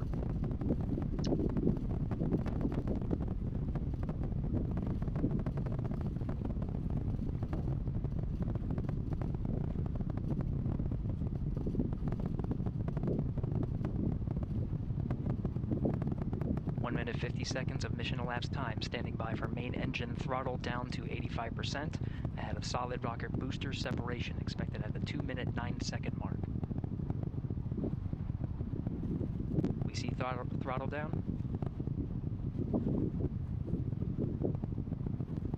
भाई साहब आपने क्या गाड़ियाँ camp से लेके आए हैं भाई साहब. Main engines throttling up. Okay, दोनों थ्रॉटल्स निकल गए मेन इंजन्स के. अभी सीधा जाके पानी में गिरेगा. Bro, यार ते फर्स्ट टाइम आउटर स्पेस देख रहा हूँ मैं लाइव. गूज़बम्स आ गए भाई रात को देख के. ये रॉकेट बूस्टर से जो वाइट है 2 लाइन. और ये निकले हमारे space astronauts. Mission elapsed time into the Artemis II mission. Thrusters on Integrity and upper stage confirmed in a ready state ahead of service module fairing separation.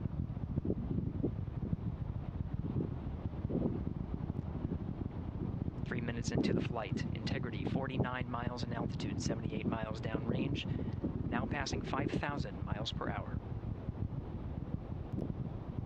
अरे अच्छा ये खुल गया. कुछ तो खुला, मतलब क्या खुला वो नहीं समझ में आ रहा. मेरा लैग हो रहा है ऐसा लगा मेरे को भाई. Stand by for launch abort system jettison. Houston Integrity, good last jettison, great view. One time use वाला रॉकेट यूज किया. ओके मेरे को लगा नासा इससे लेके स्पेस है. निकल गया भाई. अभी कुछ देर पहले इधर ही एक रॉकेट था. on. Tidris at the Carmen line. X-ray vision पे देख रहे हैं, black and white इस पे देख रहे हैं. Outstanding, Stan. We have the same. Yep, black and white पे देख रहे हैं. 3 minutes 50 seconds into the flight of Artemis II, Wiseman, Glover, Cook, and Hansen crossed the boundary to space with good comm checks. GPS signals acquired after last jettison now working on internal checks to verify accuracy. Flight Dynamics Officer analyzed the time of main engine cutoff, confirmed at 8 minutes 2 seconds, time of MECO.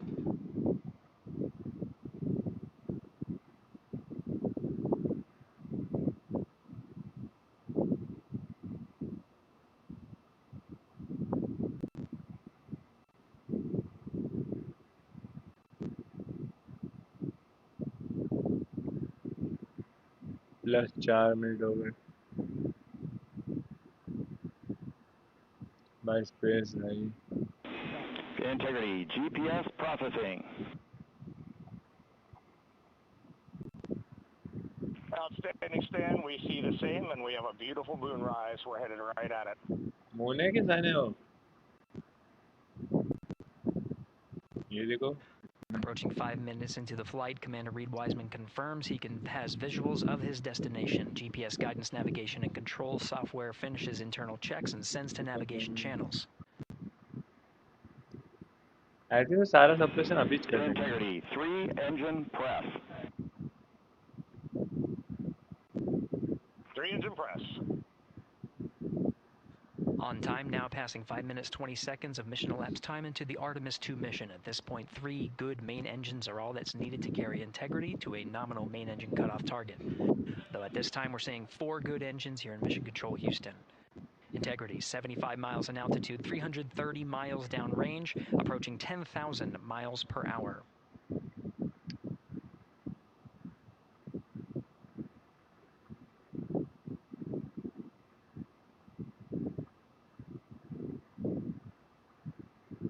गए वो हमारे अपने missions. Integrity, looking good at 6 minutes. गए कुछ astronauts. Trip. Good trajectory and engine performance. Booster officer will soon report the shutdown plan to Flight Director Judd Friedling, expected at the 7-minute mark. Integrity, 78 miles in altitude, 460 miles Integrity, expect nominal shutdown. Integrity copies. Nominal shutdown.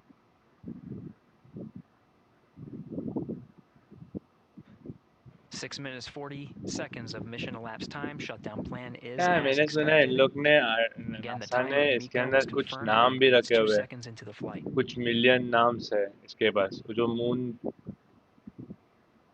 इन लोग ने register करवाया था ऐसा कुछ.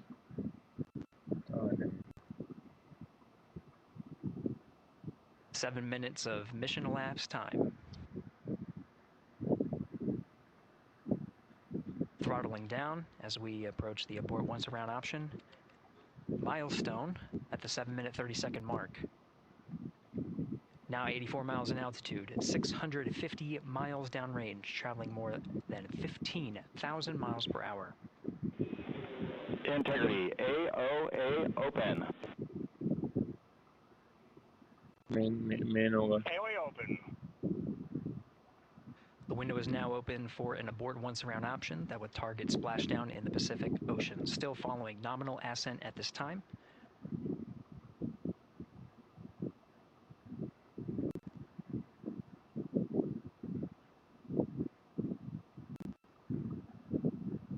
About 10 seconds remaining until the main engine cutoff of the Space Launch System core stage. इतना use होता है कि भाई तू चक्कर अर्थ का चक्कर लगा देगा तो भी खत्म नहीं होगा. और भी कितने बार 10 बार अर्थ का चक्कर लगा देगा तू जमीन पे. स्पेस पे जमीन पे तू एक गाड़ी लेगा और अर्थ का 10 से बहुत सारे चक्कर लगा तो भी. Wow. Integrity, in nominal MECO, core stage separated.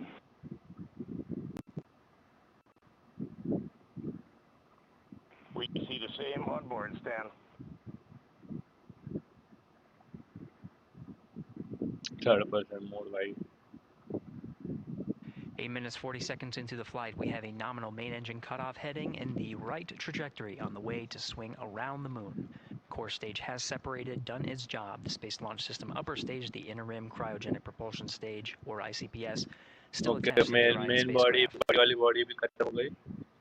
Okay, क्या है? Core stage separation. 9 minutes of mission solar elapsed time. ray Integrity and wind crew of Reed opening. Wiseman, Okay. Victor Glover, Christina I think Cook, so. and वो Jeremy Hansen ये now बना है. orbit Solar around the panel Earth से वो at the beginning of their journey to the moon.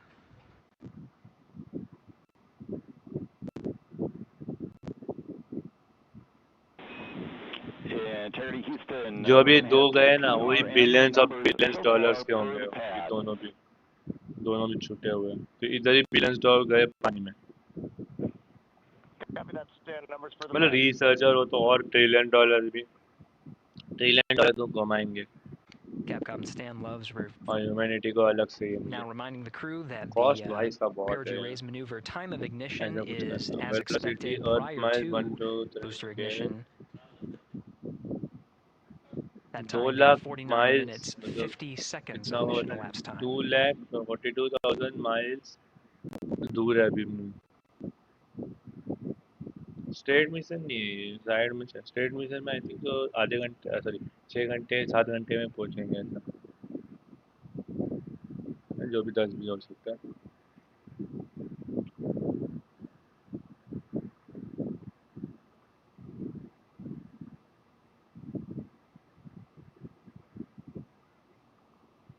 Hello, कुछ बोल नहीं रहे. Hello,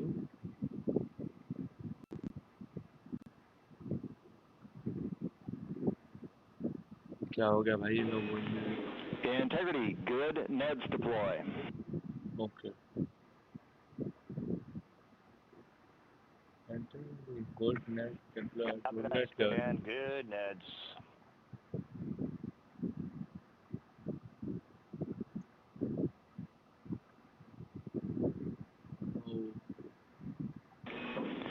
And Integrity Houston for PWD setup. Just a reminder, halfway open on the secondary. We copy that. Stand halfway open.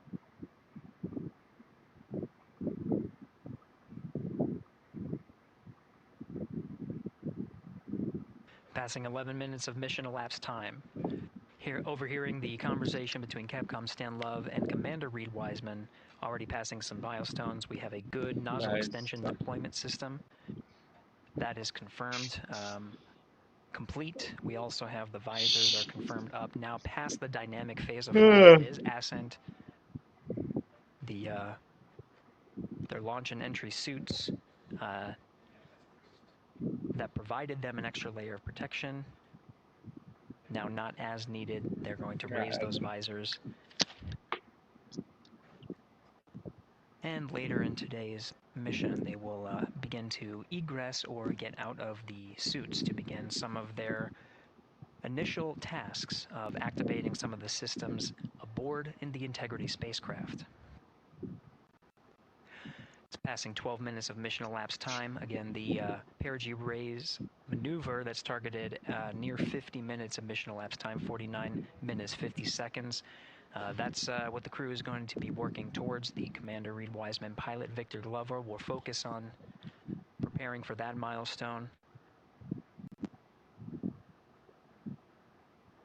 In the meantime, mission specialist Christina Cook and Jeremy Hansen will start some of the activation of environmental control life support systems. You may hear confirmation of their activation over the Orion to Earth communication network.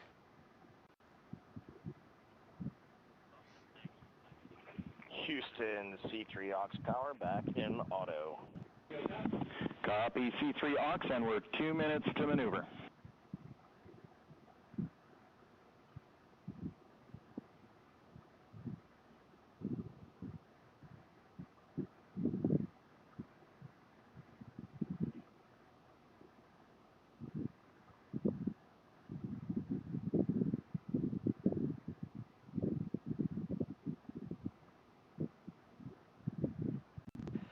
"13 minutes and 30 seconds of mission elapsed time. We're going to continue to follow the crew of the Artemis II mission They are beginning their journey around the moon to verify the systems that will take us to its surface. An incredible ascent.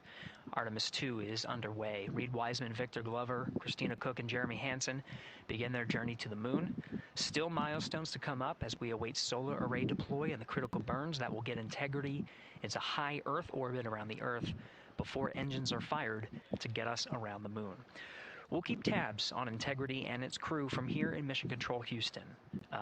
But for now, we're going to send it back to you, Megan and Nicole at the Kennedy Space Center. Very jealous to hear how the launch experience was over on the Space Coast. Yeah, Gary, if people are just joining us, welcome back to the Space Coast, where we just saw Artemis II lift off 14 minutes ago. And wow, what an amazing launch, and an emotional one, too. As soon as the rocket lifted off, Nicole, you had tears in your eyes, I had tears in my eyes, and we had all these people around us cheering. It was amazing. Yeah, the energy was wonderful. I mean, it was a beautiful launch. You know, we've got 4 friends and family members headed to the moon. It's pretty amazing. Yeah, how does that make you feel as someone who, you know, is an astronaut as well, but also, as you said, friends? Yeah, so proud of them. You know, man, we don't have the words in the English language to describe this kind of an event, and pride, love, so many emotions. You know, they are truly breaking some barriers, and hopefully, you know, as Gary just said, they've got a long day ahead of them, so wishing them well on everything. But so far, what a beautiful launch to watch. Yeah, to be returning to the lunar orbit in more than 50 years. Maybe they go farther from Earth than any other humans before them. Maybe they see parts of the moon that we've never seen before. I mean, what a great start to what could be all of these milestones that we break in just a 10-day mission. Yes, what a way to welcome in the Artemis generation. Yeah, how do you feel? I mean, we saw some beautiful shots we were covering of course, the rocket, of course, the Earth falling away as we continued up into our ascents, but also some of those crowd shots where we saw young and old, just emotional, overcome by this history-making moment. Man, we are going back to the moon for all, and we saw that today. We saw that in all the crowds. And yeah, you guys just saw that view, the sunrise or sunset, I guess. They just made it over the crest of the Earth, and you could see the sun peeking over. One of my favorite views from space. And I can't imagine what they're looking at now, and I can't wait to see what they're looking at in about 5 or 6 days. Yeah, and you know, I know a lot of people are like, you know what, I'm surprised this launched on the first try, because we know, like any little thing, we have to be keeping safety in mind, and we want to make sure we're ready to go. But we were ready to go, and I think it surprised a lot of people. What a wonderful surprise on this Wednesday evening. It did, you know, and it kind of surprised me as well. But you know, it's just a testament to the team here that has been working so hard on Artemis. You know, Artemis 1, we learned a ton of lessons. We learned a ton from the wet dress for Artemis 2. We were able to go in, fix those things. We even had a couple mishaps today, not mishaps, but a couple, you know, anomalies today that the team creatively came up with solutions for. It's just a testament to the teamwork that gets us to the moon. And so we can continue to watch Christina, Reed, Victor, and Jeremy on their way now to the moon in Earth's orbit, and awaiting the next in-flight milestones, deploying Orion's solar arrays. So why don't we get back in with Mission Control and Gary. Hey, thank you, Megan. Again, we're following along in the action. It is a long day. They have a number of procedures they need to get to immediately in their timeline. And Integrity Houston, cross tie is on board per the FCDM. We copy Houston, thank you.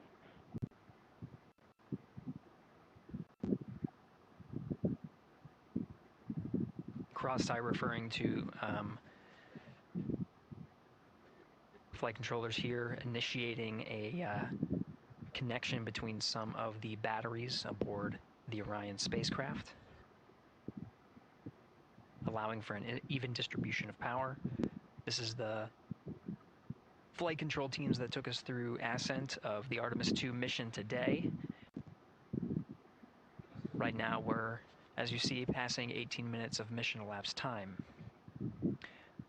The Orion spacecraft Integrity and the interim cryogenic propulsion system are maneuvering tail to sun. It is in this orientation, this attitude. Integrity anywhere, it's on that momentary prop caution.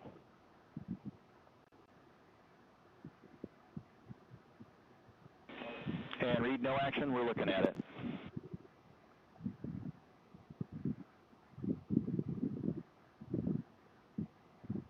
Commander Reed Wiseman verifying what is being routed to his displays aboard Integrity. Propulsion engineer confirming that no action is needed at this time. They're pressing through with their nominal procedures to prepare for the perigee raise maneuver. And of course the solar array wing deploy ahead of that. The solar array wing deploy is a critical milestone. We'll continue to have our coverage follow the mission until that deployment. Successful launch is just the beginning. The deployment of the solar arrays and successful confirmation that those solar array wings are drawing power is a significant milestone, and says to the flight control teams that we will continue on today's mission. Power needs to be drawn to continue through some of the next milestones. Until then, the AOA open option that was called up upon ascent, the aboard once around, is the current option, and aboard to orbit option ATO will be switched to a preferred mode at the time that the solar array wings are deployed and latched. It gives the flight control teams a little bit more flexibility. Integrity Houston, update on TDRS handover for your pad.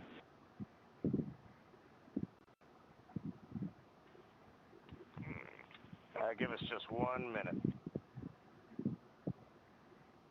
And Stan, you can read it. Ike is ready to copy. Roger. TDRS handover east to west expected 1 second earlier at 5:1 minutes 26 seconds.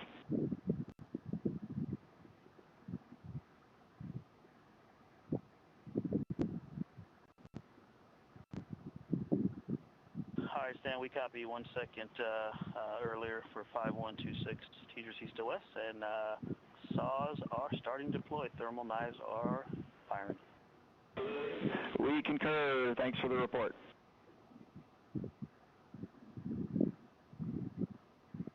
Read back of the reports that you just heard on the Orion to Earth network.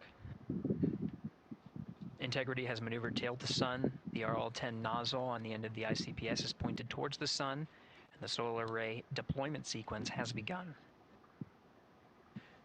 With the deployment confirmed, it'll be several minutes until they are what is called in a latched position.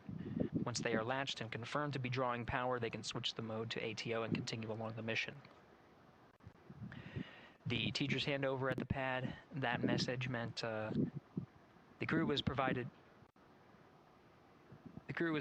some preliminary numbers of when to expect handovers between the tracking and data relay satellites.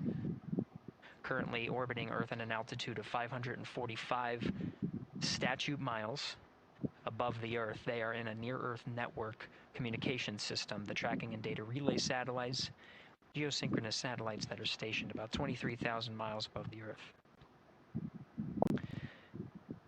After the apogee raise burn that occurs later today, the burn itself will put them in an altitude that surpasses the range of the tracking and data relay satellites, and they will transition to the deep space network today. And Integrity, for prop messages, we see 2 temperature measurements right near the line. It's that momentary message you saw earlier. We're going to suppress those. It's CM helium heater 2 T1 and heater 1 T1. They're going suppressed. Integrity, thank you. We see the same.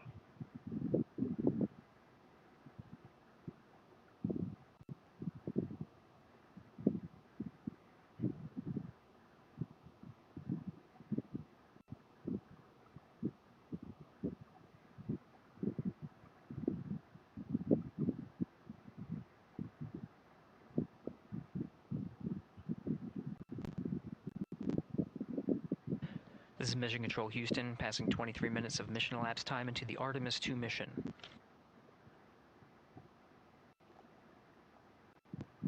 This is after a launch that began at 5:35 and 12 seconds Central Time, 6:35 and 12 seconds p.m. Eastern Time. Right now, the orientation you're seeing from our aero visualization that translates some of the telemetry that we're getting from the spacecraft and puts it into a model so you can follow along on some of the milestones that we are following here.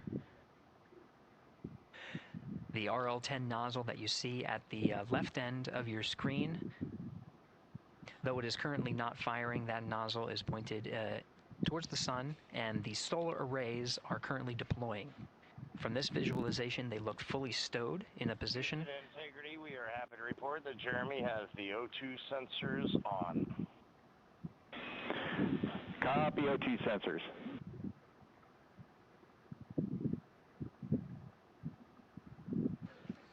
Again, Commander Reed Wiseman and pilot Victor Glover overseeing the deployment of the solar arrays. And we'll follow the attitude maneuver changes ahead of the first burn of the ICPS engine, the perigee raise maneuver. Integrity Houston, we see 4 saws deployed and latched, ready for ATO preferred. Yeah, we're almost there in the procedure stand, and we see the same thing. And Integrity Houston, we are seeing a 7-second miscompare between the MET on Orion and ICPS. We'd like you to read us the MET from your center status bar and for the ICPS on StackSum.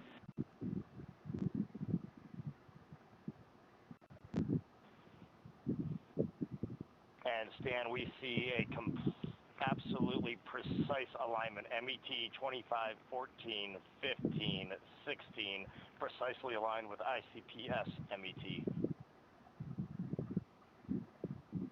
Copy, thank you for that. We'll investigate a ground issue. And Houston Integrity, ATO preferred set. Copy, ATO preferred.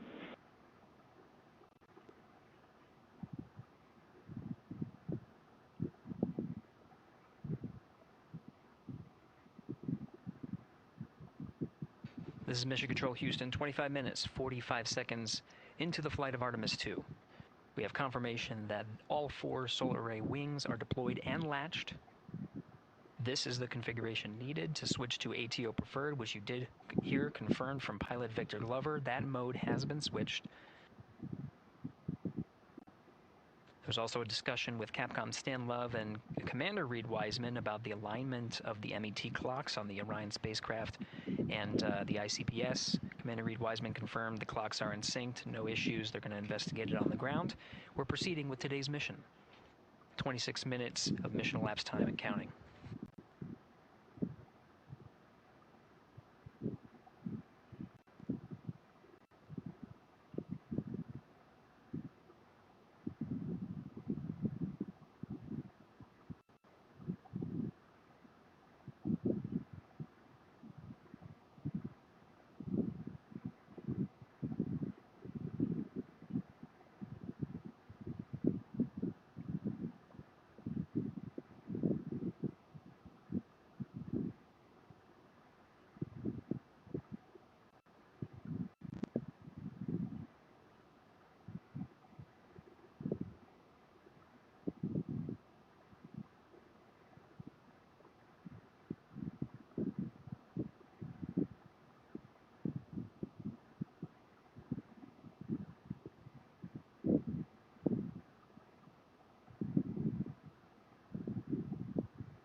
This is Mission Control Houston. We're approaching 28 minutes of mission elapsed time into the Artemis II mission. At this point, we've had a successful liftoff from the pad at 5:35 p.m. and 12 seconds p.m. Central Time, 6:35 and 12 seconds p.m. Eastern Time. We've had a good main engine cutoff, core stage separation, and a good trajectory to begin today's mission. Right now, the spacecraft has maneuvered tail to sun. We're standing by for another maneuver to maneuver into the burn attitude. This is where the RL-10 engine of the ICPS is pointed in the correct orientation for the perigee raise maneuver. We did hear confirmation that the perigee raise maneuver time of ignition has been confirmed per the pad, which means it was the predicted time prior to liftoff. Integrity for GNC, we're taking channel 1 to unfiltered and to BFS. Okay, Stan, we're watching. Go ahead.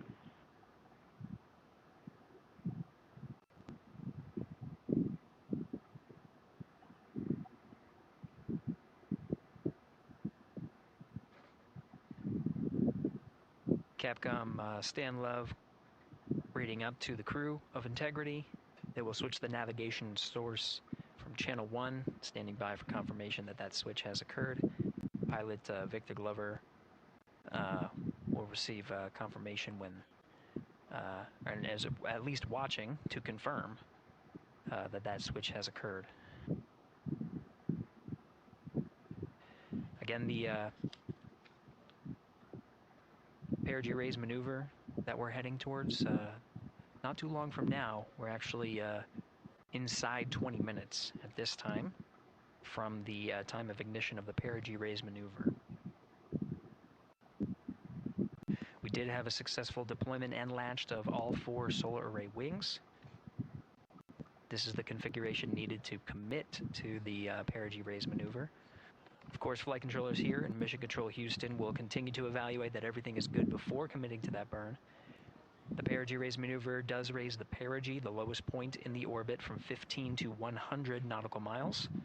The 100 nautical mile mark is needed to continue in low Earth orbit and hit the target for the apogee raise burn.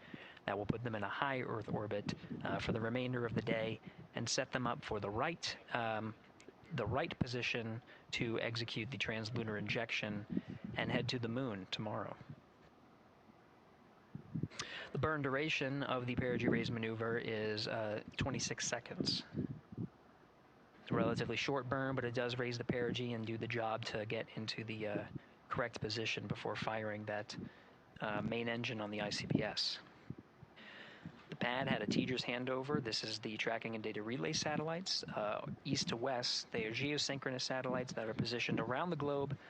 And as Orion makes its way around the Earth right now, above the west coast of Africa, at an altitude of about 923 statute miles, and counting.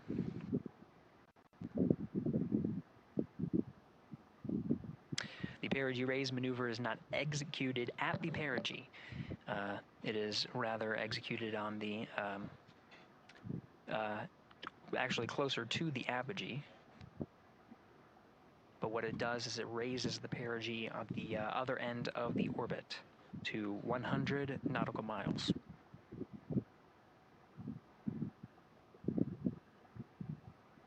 The 26-second duration burn does not conflict with the time that they've reported of the tracking and data relay satellite handover from Teachers East to West.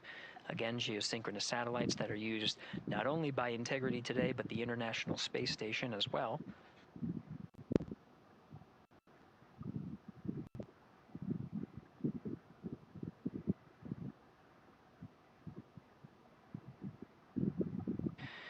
That time of handover is 51 minutes, 26 seconds.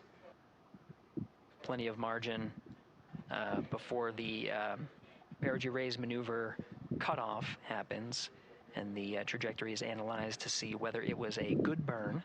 A good burn means that the burn was performed as expected and sets the trajectory on course for that 100 nautical mile perigee target mark.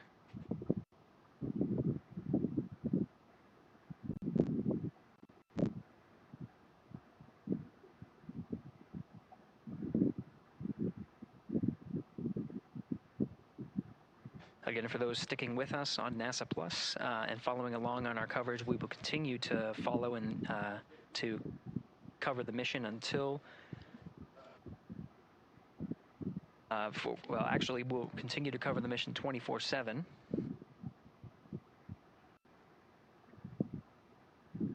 But we'll wrap up our coverage here shortly, and now that solar array wing deployment has occurred on NASA Plus and Amazon Prime. Again, we will continue coverage 24/7 at the NASA YouTube channel. For those that want to see all of the upcoming milestones, there are select times where we will be coming back to NASA Plus and other streaming platforms. You can go to nasa.gov to find the latest on when to find those activities. Given that this is an operational mission, we do want to make sure that we are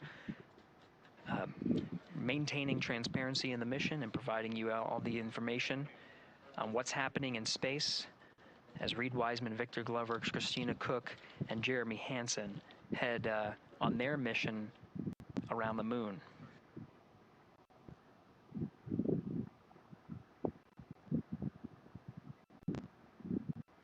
Inside Integrity at this time, again, the solar array wings have deployed. The Integrity is maneuvering to its burn attitude ahead of the execution of the perigee raise maneuver.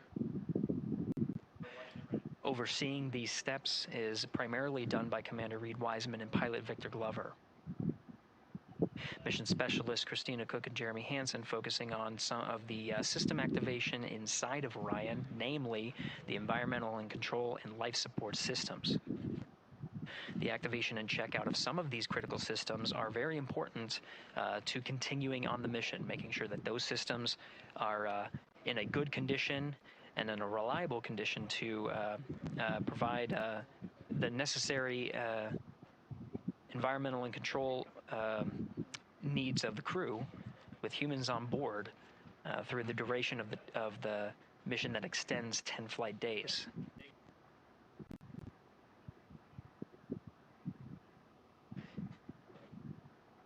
Standing by for an update to the perigee raise maneuver time of ignition. Should be right up to the crew very shortly. Integrity Houston, updated PRM numbers when you're ready to copy. All right, Houston, we are ready to copy. TIG is 2 seconds earlier at 4 9er minutes for 8 seconds. TIGO unchanged at 2.6 seconds. 49, 48, TIGO 26.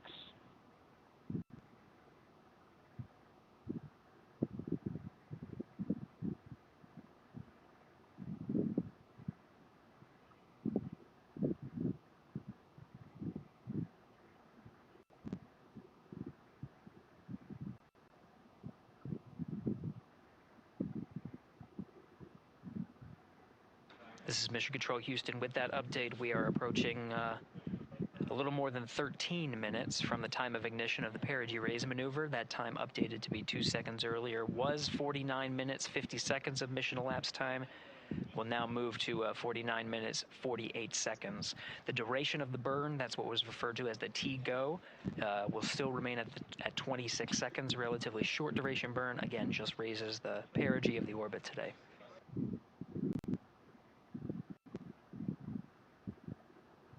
Making sure they hit the mark on that time of ignition is the primary concern of Commander Reed Wiseman and pilot Victor Glover. Mission specialist Christina Cook and Jeremy Hansen inside activating those environmental control and life support systems.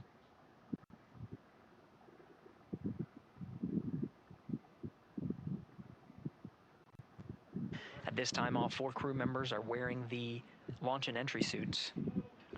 Integrity Houston, for Optimus on the PCD, we have time update instructions when you're ready.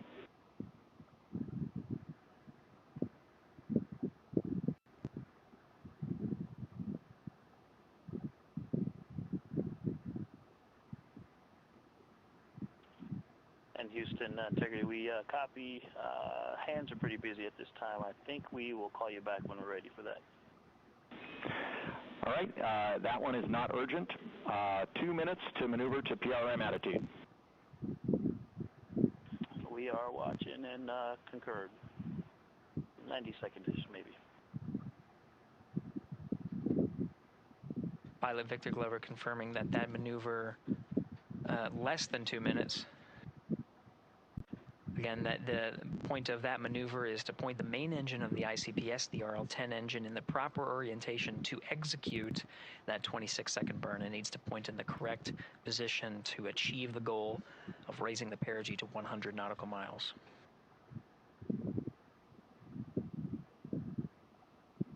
You heard some of the environmental control system activations over Orion to Earth.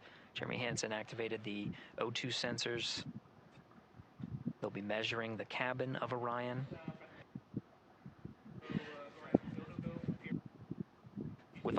During all of the activations, here on the ground in Mission Control Houston, Flight Director Judd Freeling is doing a poll with all flight controllers in the room to see if we are in a go position to go ahead and execute the perigee raise maneuver. Once concluded, Stan Love will report it back up to the crew, and we'll stand by for that.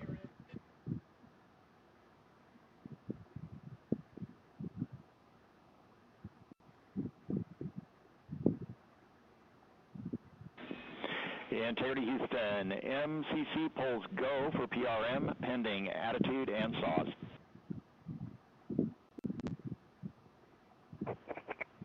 Hey, we copy. MCC is go. Maneuver starting.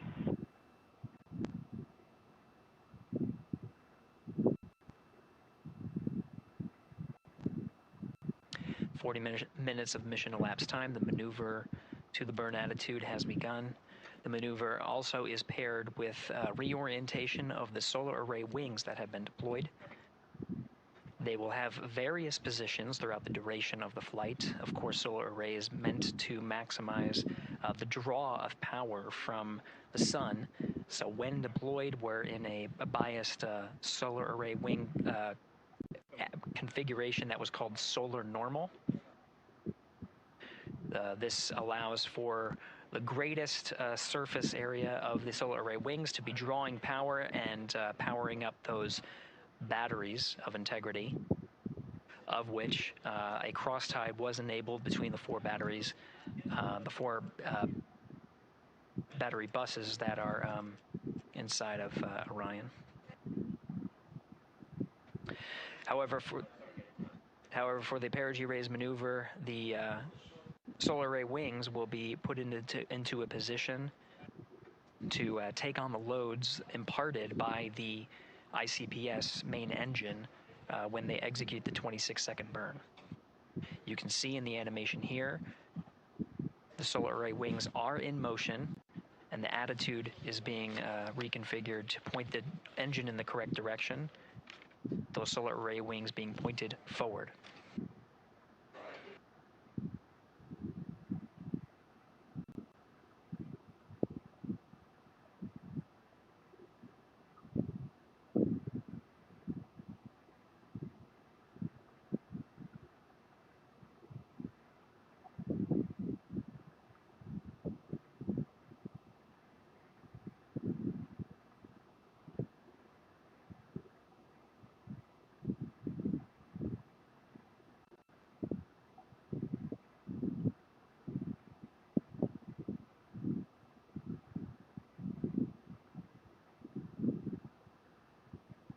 You're getting a live look inside the Artemis II mission flight control room. The team you see here oversaw the ascent of our four astronauts inside Integrity, launching at 6:35 and 12 seconds p.m. Eastern Time.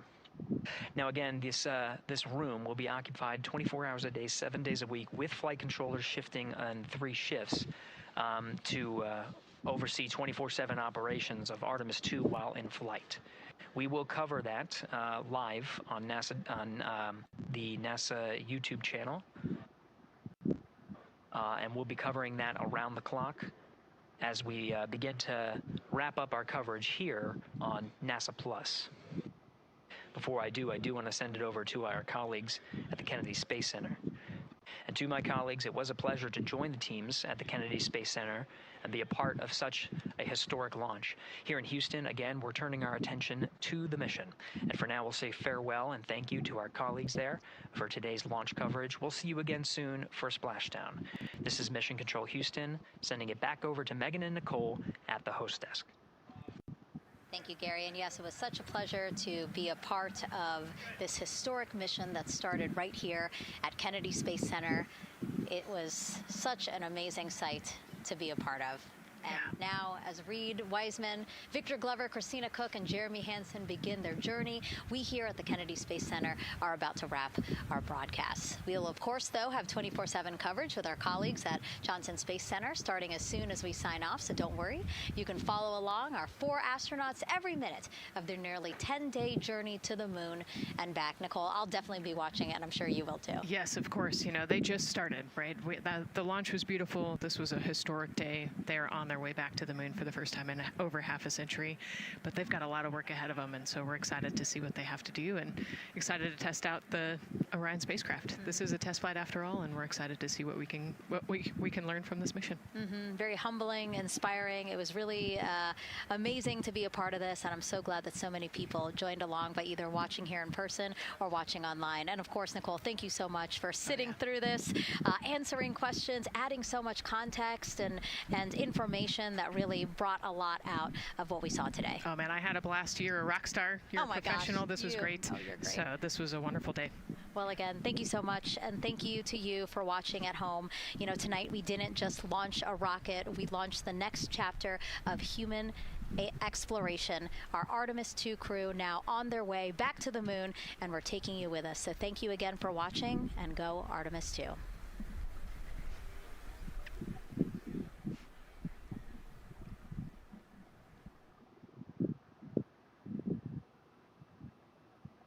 All 4 astronauts, and it appears all of them are undergoing their suit leak checks. Yes, a pre-flight tradition that we have seen with our crewed flights, the card game. The astronauts who have just left crew suit up and are now walking down a hallway. And here they are, NASA's Artemis II crew, taking their first steps outside for their historic test flight. And the 4 of them step into their astrovan. And off they go.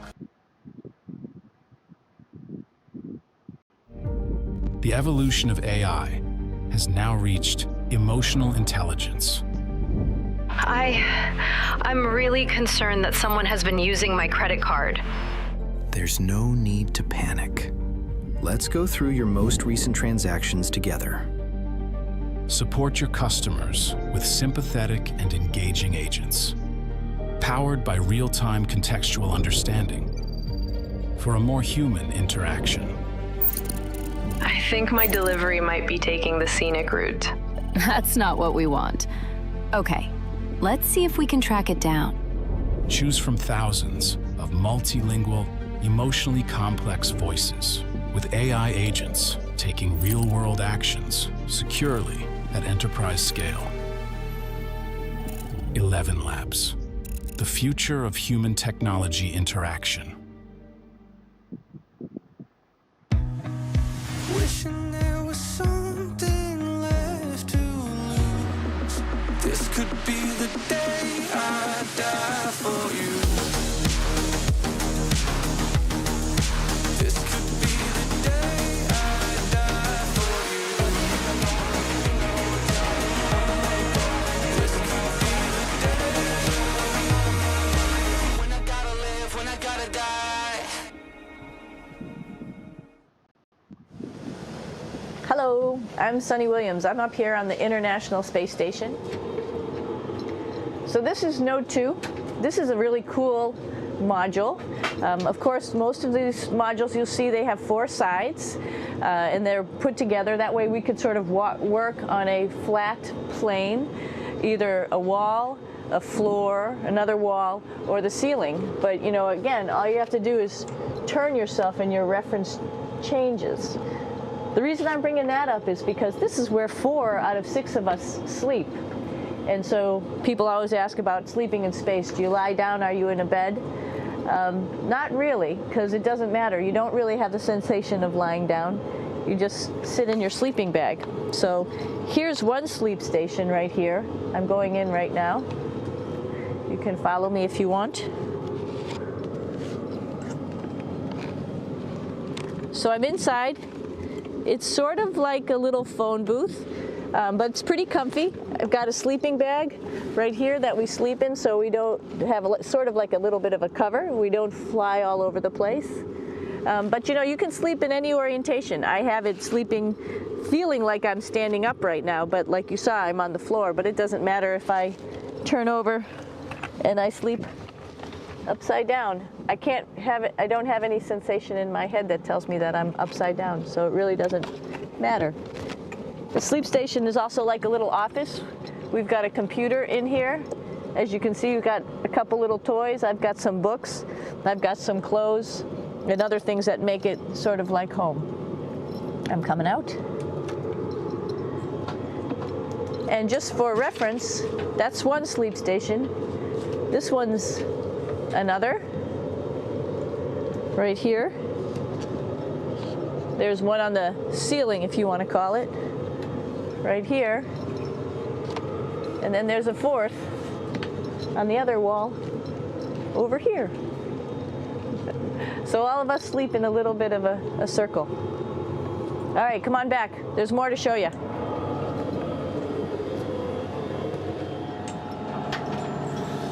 I know that there's some questions about how to use the bathroom and how do you actually live in space like normal, like at home. I mentioned real quickly about getting up in the morning and brushing your teeth and washing your face. Well, how do you do that? Well, here is the bathroom, essentially. You get up in the morning and we have a little kit, and it has all the essential things that you need, like your toothbrush and toothpaste and brush.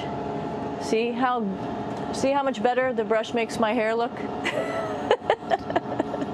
I'm just joking. It still stands up straight. It doesn't matter where you are. It's always going to stand up straight while you're up in space. A lot of people ask about toothbrush and toothpaste. So, luckily enough, toothpaste, you can do it upside right this way, is sticky, and so it sticks to your toothbrush. No problem. Another cool thing is that water sticks to your toothbrush too. If you can see it, I'll have some water come out. The water is pretty neat up in space. It'll stick to your toothbrush and it will make a big bubble. And that's just by surface tension. And then you can drink it. So a lot of people ask about what do you do with the toothpaste after you brush your teeth.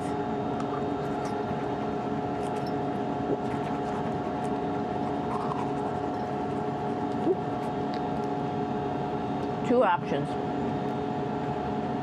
Swallow it, and it's sort of like mouthwash, but it tastes a little gross. Or you can just spit it out in a paper towel, and then you don't have to worry about it. Swallowing thing I wouldn't recommend at home. I'm only up here for 4 months, so it's not that bad. One of the most pressing questions about living in space, of course, is the bathroom. So let's take a look at that little piece of work. Come on in.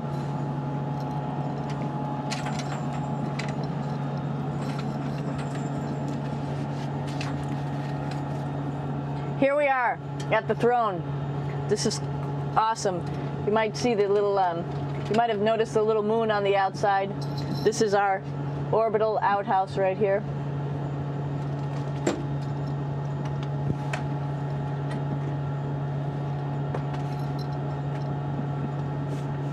And of course, it serves for two functions. Number 2, right here. I'll show you. But you see it's pretty small, so you have to have pretty good aim, and you be ready to make sure things get let go the right direction. And it smells a little bit, so I'm closing it up. And that's, of course, for number 2.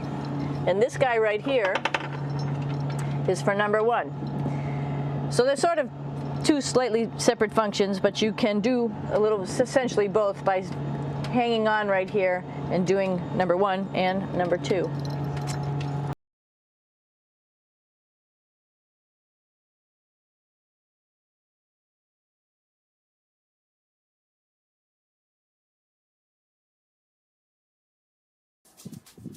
If you're struggling every day, asking yourself 50 times a day, what should I do next? Then Time Management Mastery, Do More, Stress Less is the course for you.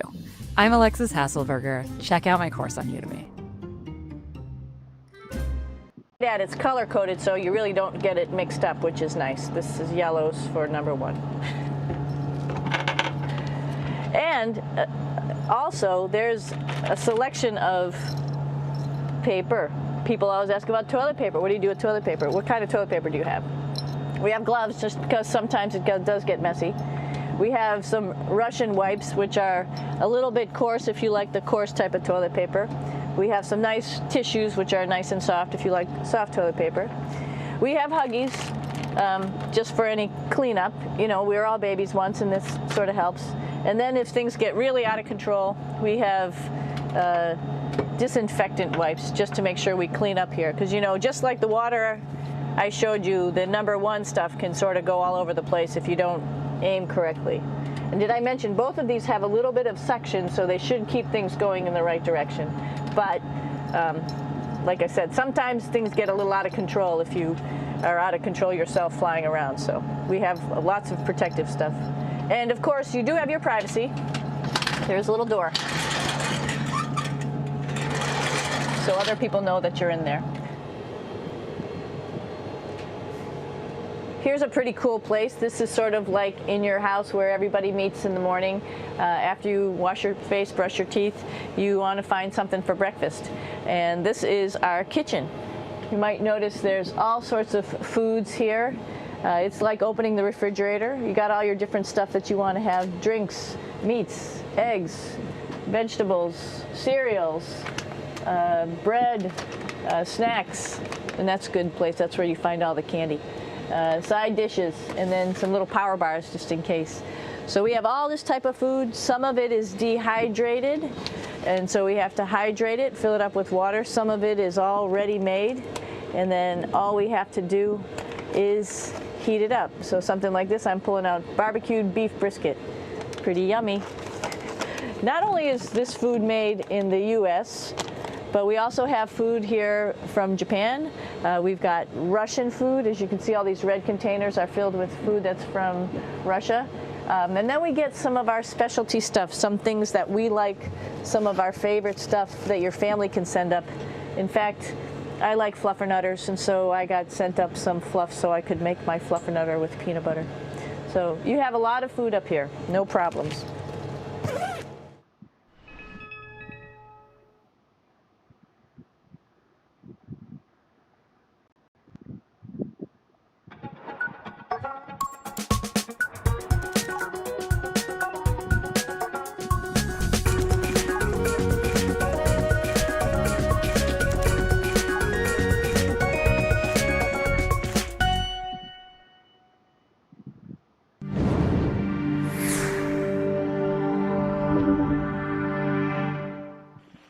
Hello, my name is Ayla. I'm in grade 9, and my question for you is, do astronauts ever get sick or ill aboard the ISS?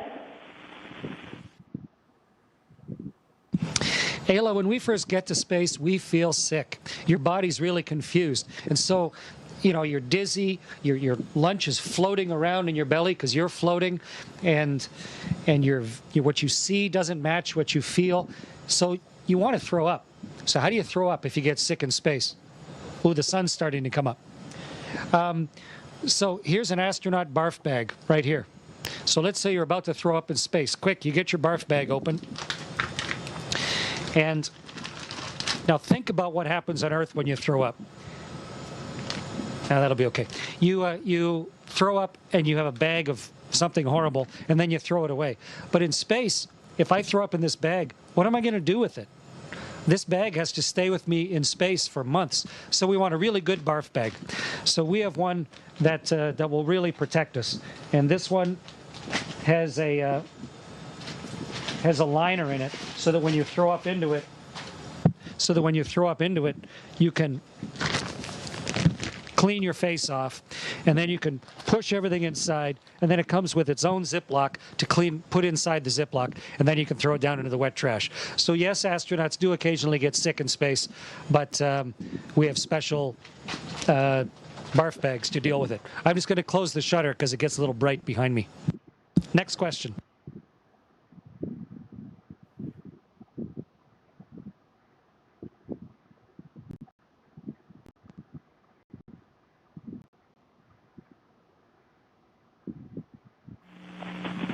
Hi, my name is Nicholas Yankovic from Corpus Christi School in grade 6.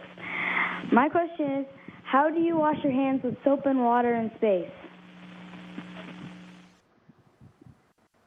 How do we wash our hands? Nicholas, I brought something to answer your question. Look closely at the camera. You can see this. It is no rinse body bath. No rinse body bath. And it's a bag with a straw. So now let's demonstrate. Okay, it's time to get clean. I'm going to squirt some water out.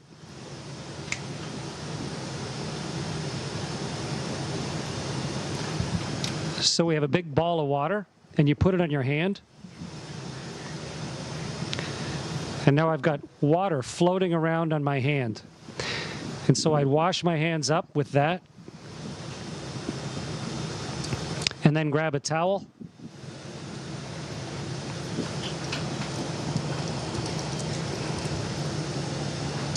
And dry them off. So that's how we do it.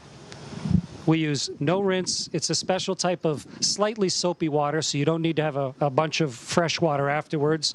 You squirt it, you float a ball of water in front of yourself, and then you just dry your towel. And when you're done, we just tuck our towel somewhere to let it air dry so that the evaporated water gets back into the space station and we can use that water again. So it works pretty well. Sort of like, maybe sort of like if you were on a sailboat and you needed to get clean, you do it sort of the same way.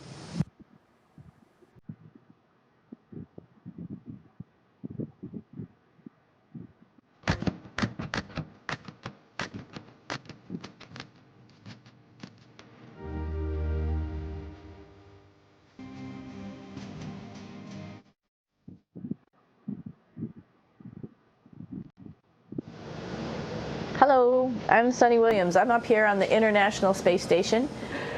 So we're going into the Russian segment. Be ready. You don't need a passport either.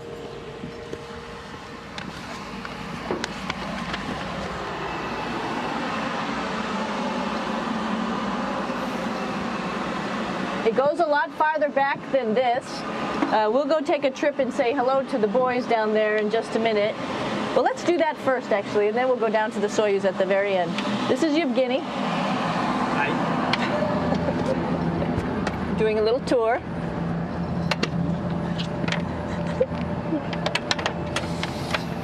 This is the FGB, and what's cool about this module, it is actually the very first piece of the space station that came up in 1998. The space station has been around for about now manned for 12 years, but it's been up in space for about 14 years. And this was the very first. It is like the Russians' PMM. It has a lot of storage, as you can see.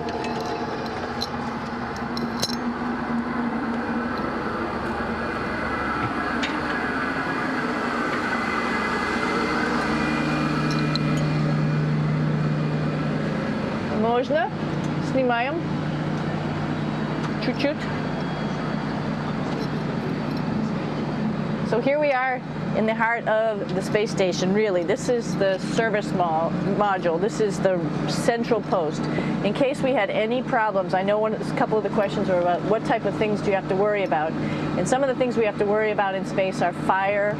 If we had a fire, if we had a depressurization, like we were hit by a micrometeorite and it made a hole, or if we had some type of toxic atmosphere. We use ammonia for our radiator, so there is a possibility that ammonia could come into the vehicle, and then it would be bad for all of us.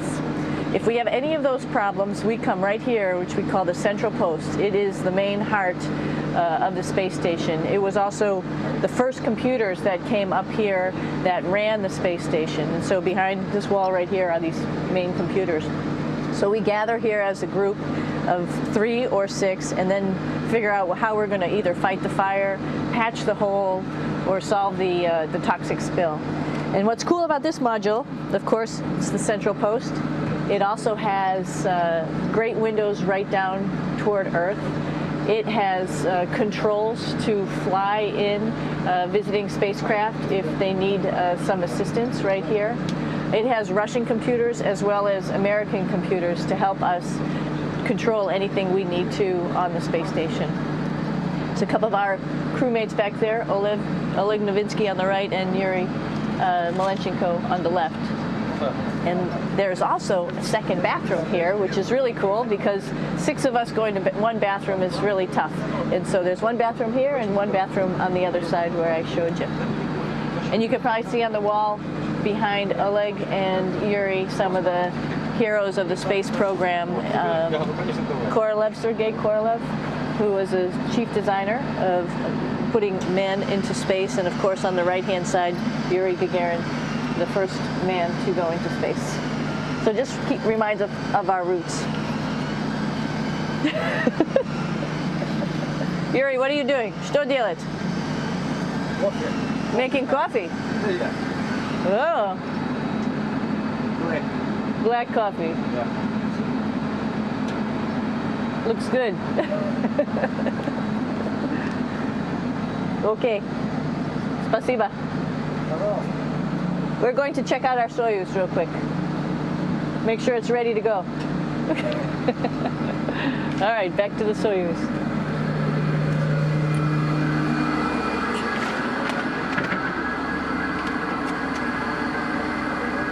I'm gonna stop here just for a quick second. You can see on the Russian spacecraft there's also other modules that stick out, down, and above. Right here is, let's see, I'm trying to be oriented. That's a place where we do spacewalks from for the Russian side. There's Russian spacesuits in here, and also a visiting vehicle which brought fruits and vegetables and becomes a trash container when we undock. Up on this side is also a future place where they're going to do spacewalks from, and connected to it is Kevin's, Oleg's, and Yevgeny's Soyuz spacecraft. And now let's go see ours. Whoa! Извините. No problem. Это пробка.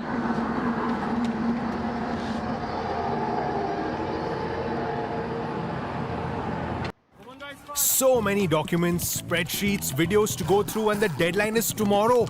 All the trainees are stressed. Everyone except Sandra. Because with Google AI Plus, she can just use Notebook LM to create a simple podcast summary. Catch up fast. With Udemy, there's a world of possibility at your fingertips. With one click, you're in the leading online marketplace for learning and skills. Want to become an AI expert? This is learning from real-world experts around the globe. Want to awaken your artistic side? This is learning your way. Want to switch professions? Help your team reskill? This is Udemy, the power of possibilities.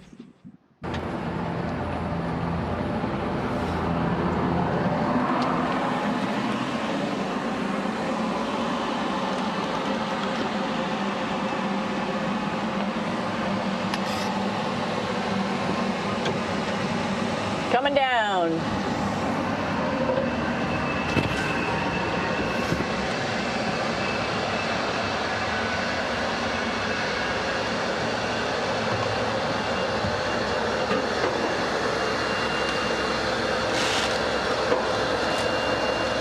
It's a little tricky getting in here.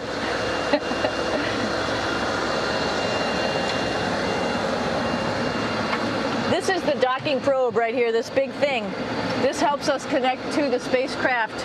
This probe actually sticks into this cone, and that's how the spacecraft, our Soyuz, becomes connected to the ISS initially.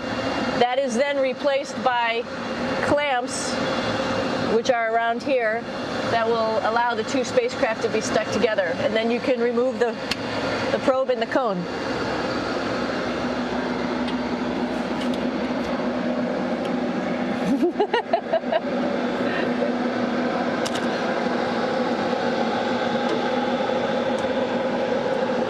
You okay? All right, so here we are in the Soyuz. This is what we call the BEO, the living compartment, Bitovoy Otsek in Russian. It also has a little bathroom. It's not as good as the other bathrooms, so we try not to use it too much. It has drinking water in it if we need something to drink. And then, of course, it's filled up with a lot of cargo for us. Bringing up and also bringing back down. It has a second purpose when it comes back to Earth. It serves as a garbage container. During the descent, we'll get rid of this area right here, and everything that's in it will just burn up as it's coming into the atmosphere. So that way we can get rid of a little bit of trash. But the main area where we were on launch and where we're going to be on descent is down here because we're not part of the trash. So we're in a safe place. So we're in the descent module, SA. It's a little small, but you can get in.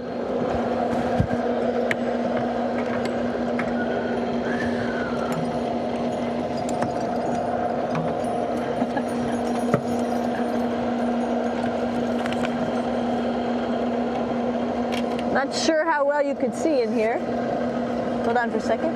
I'm going to turn it up this way, just so you could see the hatch and you could see Kevin. It's a little bit small, but we'll come in and show you around. You coming in? Probably not. Okay.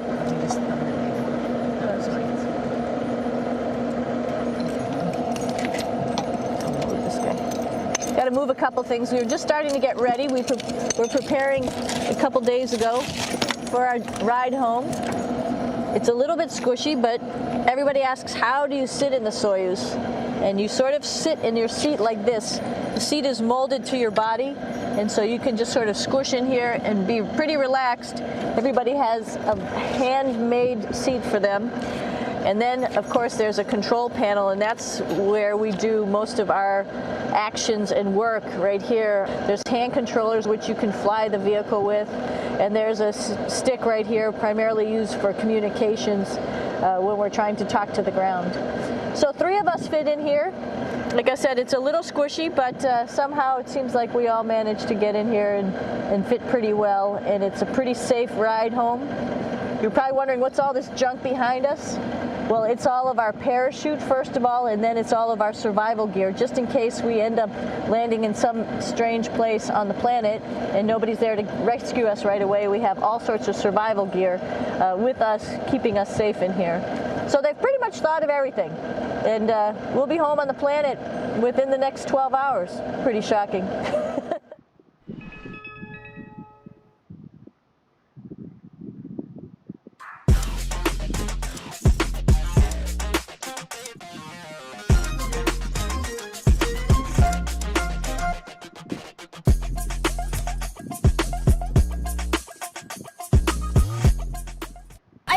Call ना। हाँ, battery बहुत कम है पापा। 10 minute है ना निकलने में। हाँ, ओके ओके, चलो बाय बाय बाय।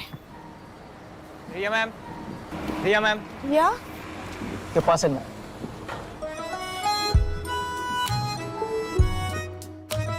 बड़े advance. Blinkit, India's last-minute app.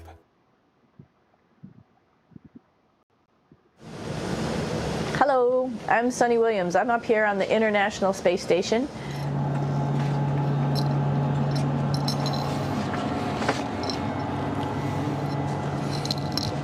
It's like a glass-bottom boat. This is the cupola. It sticks down below the space station. It's one of those places you find yourself hanging out in all the time because all you want to do is look back at our planet. I think some questions I had were about what do you do in your free time? And you can't help but want to just come to the cupola and look outside as much as you can. And a lot of folks, I play this game with myself about where we're flying over the Earth. Try to come in here and just guess. After being here for a little while, you can sort of figure it out. You can tell different cloud types over different continents. You can tell different soil types over different continents. So let's see. And then, of course, there's a lot of ocean. So usually we're over the ocean at first glance. I will tell you in just a moment where we are.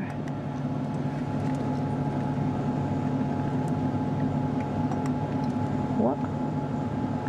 There we go. So right now we are right over Africa. It's a little bit cloudy, as you can tell. So we're right over the continent of Africa. Hey, what's that? I think that's a Soyuz spacecraft. That's the spacecraft that's taken us home to planet Earth today. Oh my gosh. We might have to go take a look at that. That's pretty cool. It's a little bit smaller than the rest of the spacecraft, the space station, so you'll see if we go there, it'll be a little bit more crammed. But we're going, you can look all the way back to the back of the spacecraft, which is where the Russian segment is, and then you could look all the way forward to the front of the spacecraft, where the Japanese laboratory, the European laboratory, and the American laboratory are, and then back to the solar arrays where we started in this morning when we were looking out the Japanese window.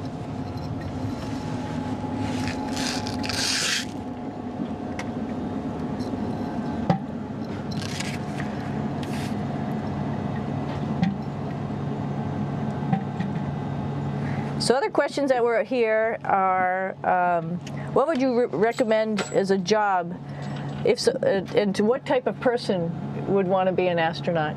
I think people who would like to explore, of course people who like math and science, that's what this is all about.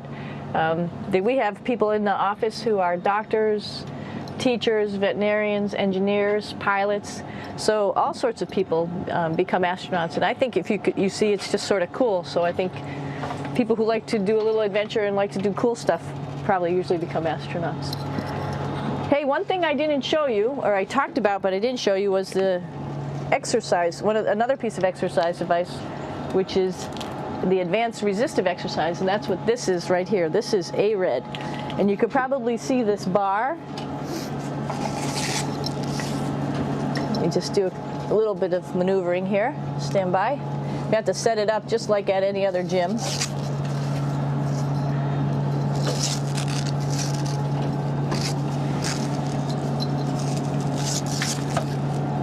Hold on. Show you how this works.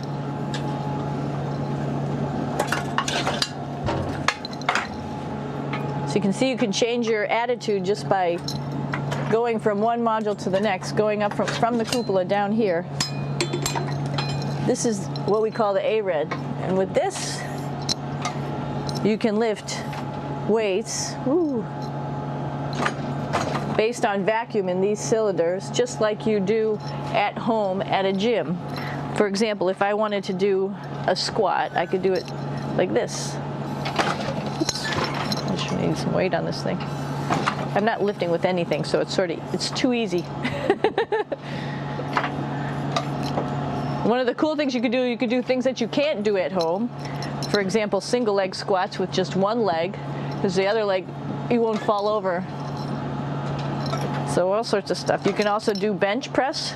We have a bench that we could add on here, so you can work on your beach muscles.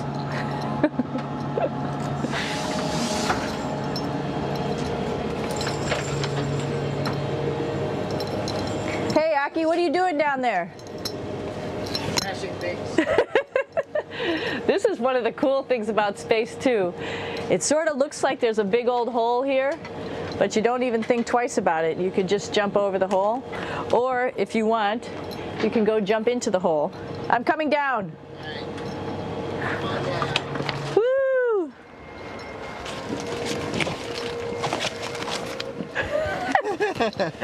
Then you can come right back up again, like Superman. Woo!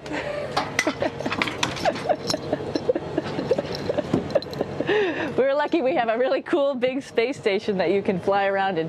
That's actually called the PMM. You might have saw it out the window. It's a big silver canister. What's really great about that is it's essentially our closet in our pantry, or whatever you want to call it. We have extra food down there, we have extra clothes, we actually throw the trash out down there. So it's nice and organized, and we have all of our stuff that we need while we're working in all these other modules all stowed in this location down here. And it's a lot of fun to play in.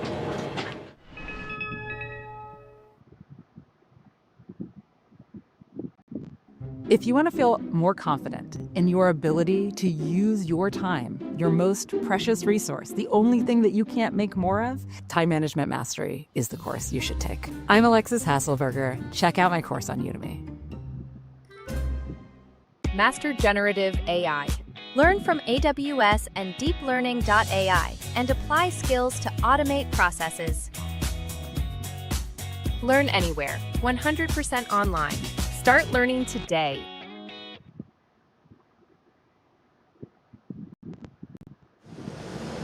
Hello, I'm Sunny Williams. I'm up here on the International Space Station. So we're going into the Russian segment. Be ready. You don't need a passport either.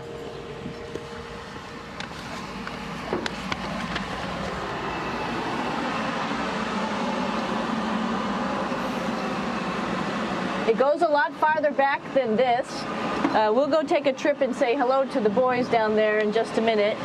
But let's do that first, actually, and then we'll go down to the Soyuz at the very end. This is Yevgeny. Hi. Doing a little tour.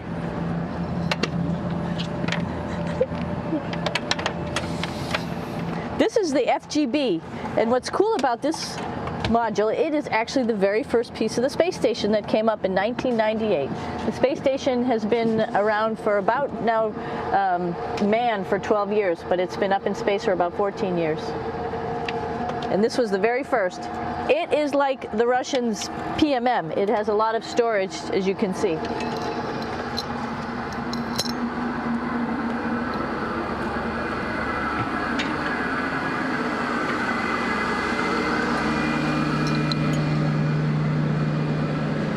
Можно? Снимаем. Чуть-чуть. So here we are in the heart of the space station, really. This is the service module. This is the central post. In case we had any problems, I know a couple of the questions were about what type of things do you have to worry about. And some of the things we have to worry about in space are fire. If we had a fire, if we had a depressurization, like we were hit by a micrometeorite and it made a hole, or if we had some type of toxic atmosphere. We use ammonia for our radiator, so there is a possibility that ammonia could come into the vehicle, and then it would be bad for all of us. If we have any of those problems, we come right here, which we call the central post. It is the main heart of the space station. It was also the first computers that came up here that ran the space station, and so behind this wall right here are these main computers. So we gather here as a group of 3 or 6 and then figure out how we're going to either fight the fire, patch the hole, or solve the toxic spill. And what's cool about this module, of course, it's the central post. It also has great windows right down toward Earth. It has controls to fly in visiting spacecraft if they need some assistance right here. It has Russian computers as well as American computers to help us control anything we need to on the space station.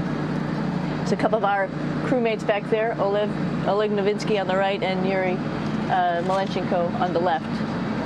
And there's also a second bathroom here, which is really cool because 6 of us going to one bathroom is really tough. And so there's one bathroom here and one bathroom on the other side where I showed you. And you can probably see on the wall behind Oleg and Yuri some of the heroes of the space program. Sergei Korolev, who was a chief designer of putting men into space, and of course on the right-hand side, Yuri Gagarin, the first man to go into space. So just reminds us of our roots. Yuri, what are you doing? Что делать? Making coffee? Oh. Black coffee. Yeah. Looks good. Okay. Спасибо. We're going to check out our Soyuz real quick. Make sure it's ready to go. All right, back to the Soyuz.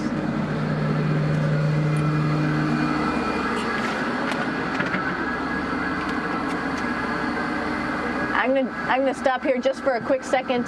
You can see on the Russian spacecraft there's also other modules that stick out, down, and above. Right here is Let's see, I'm trying to be oriented. That's a place where we do spacewalks from for the Russian side. There's Russian spacesuits in here, and also a visiting vehicle which brought fruits and vegetables and becomes a trash container when we undock. Up on this side is also a future place where they're going to do spacewalks from, and connected to it is Kevin's, Oleg's, and Yevgeny's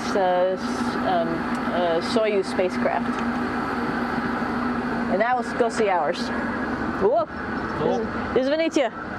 No problem. Это пробка.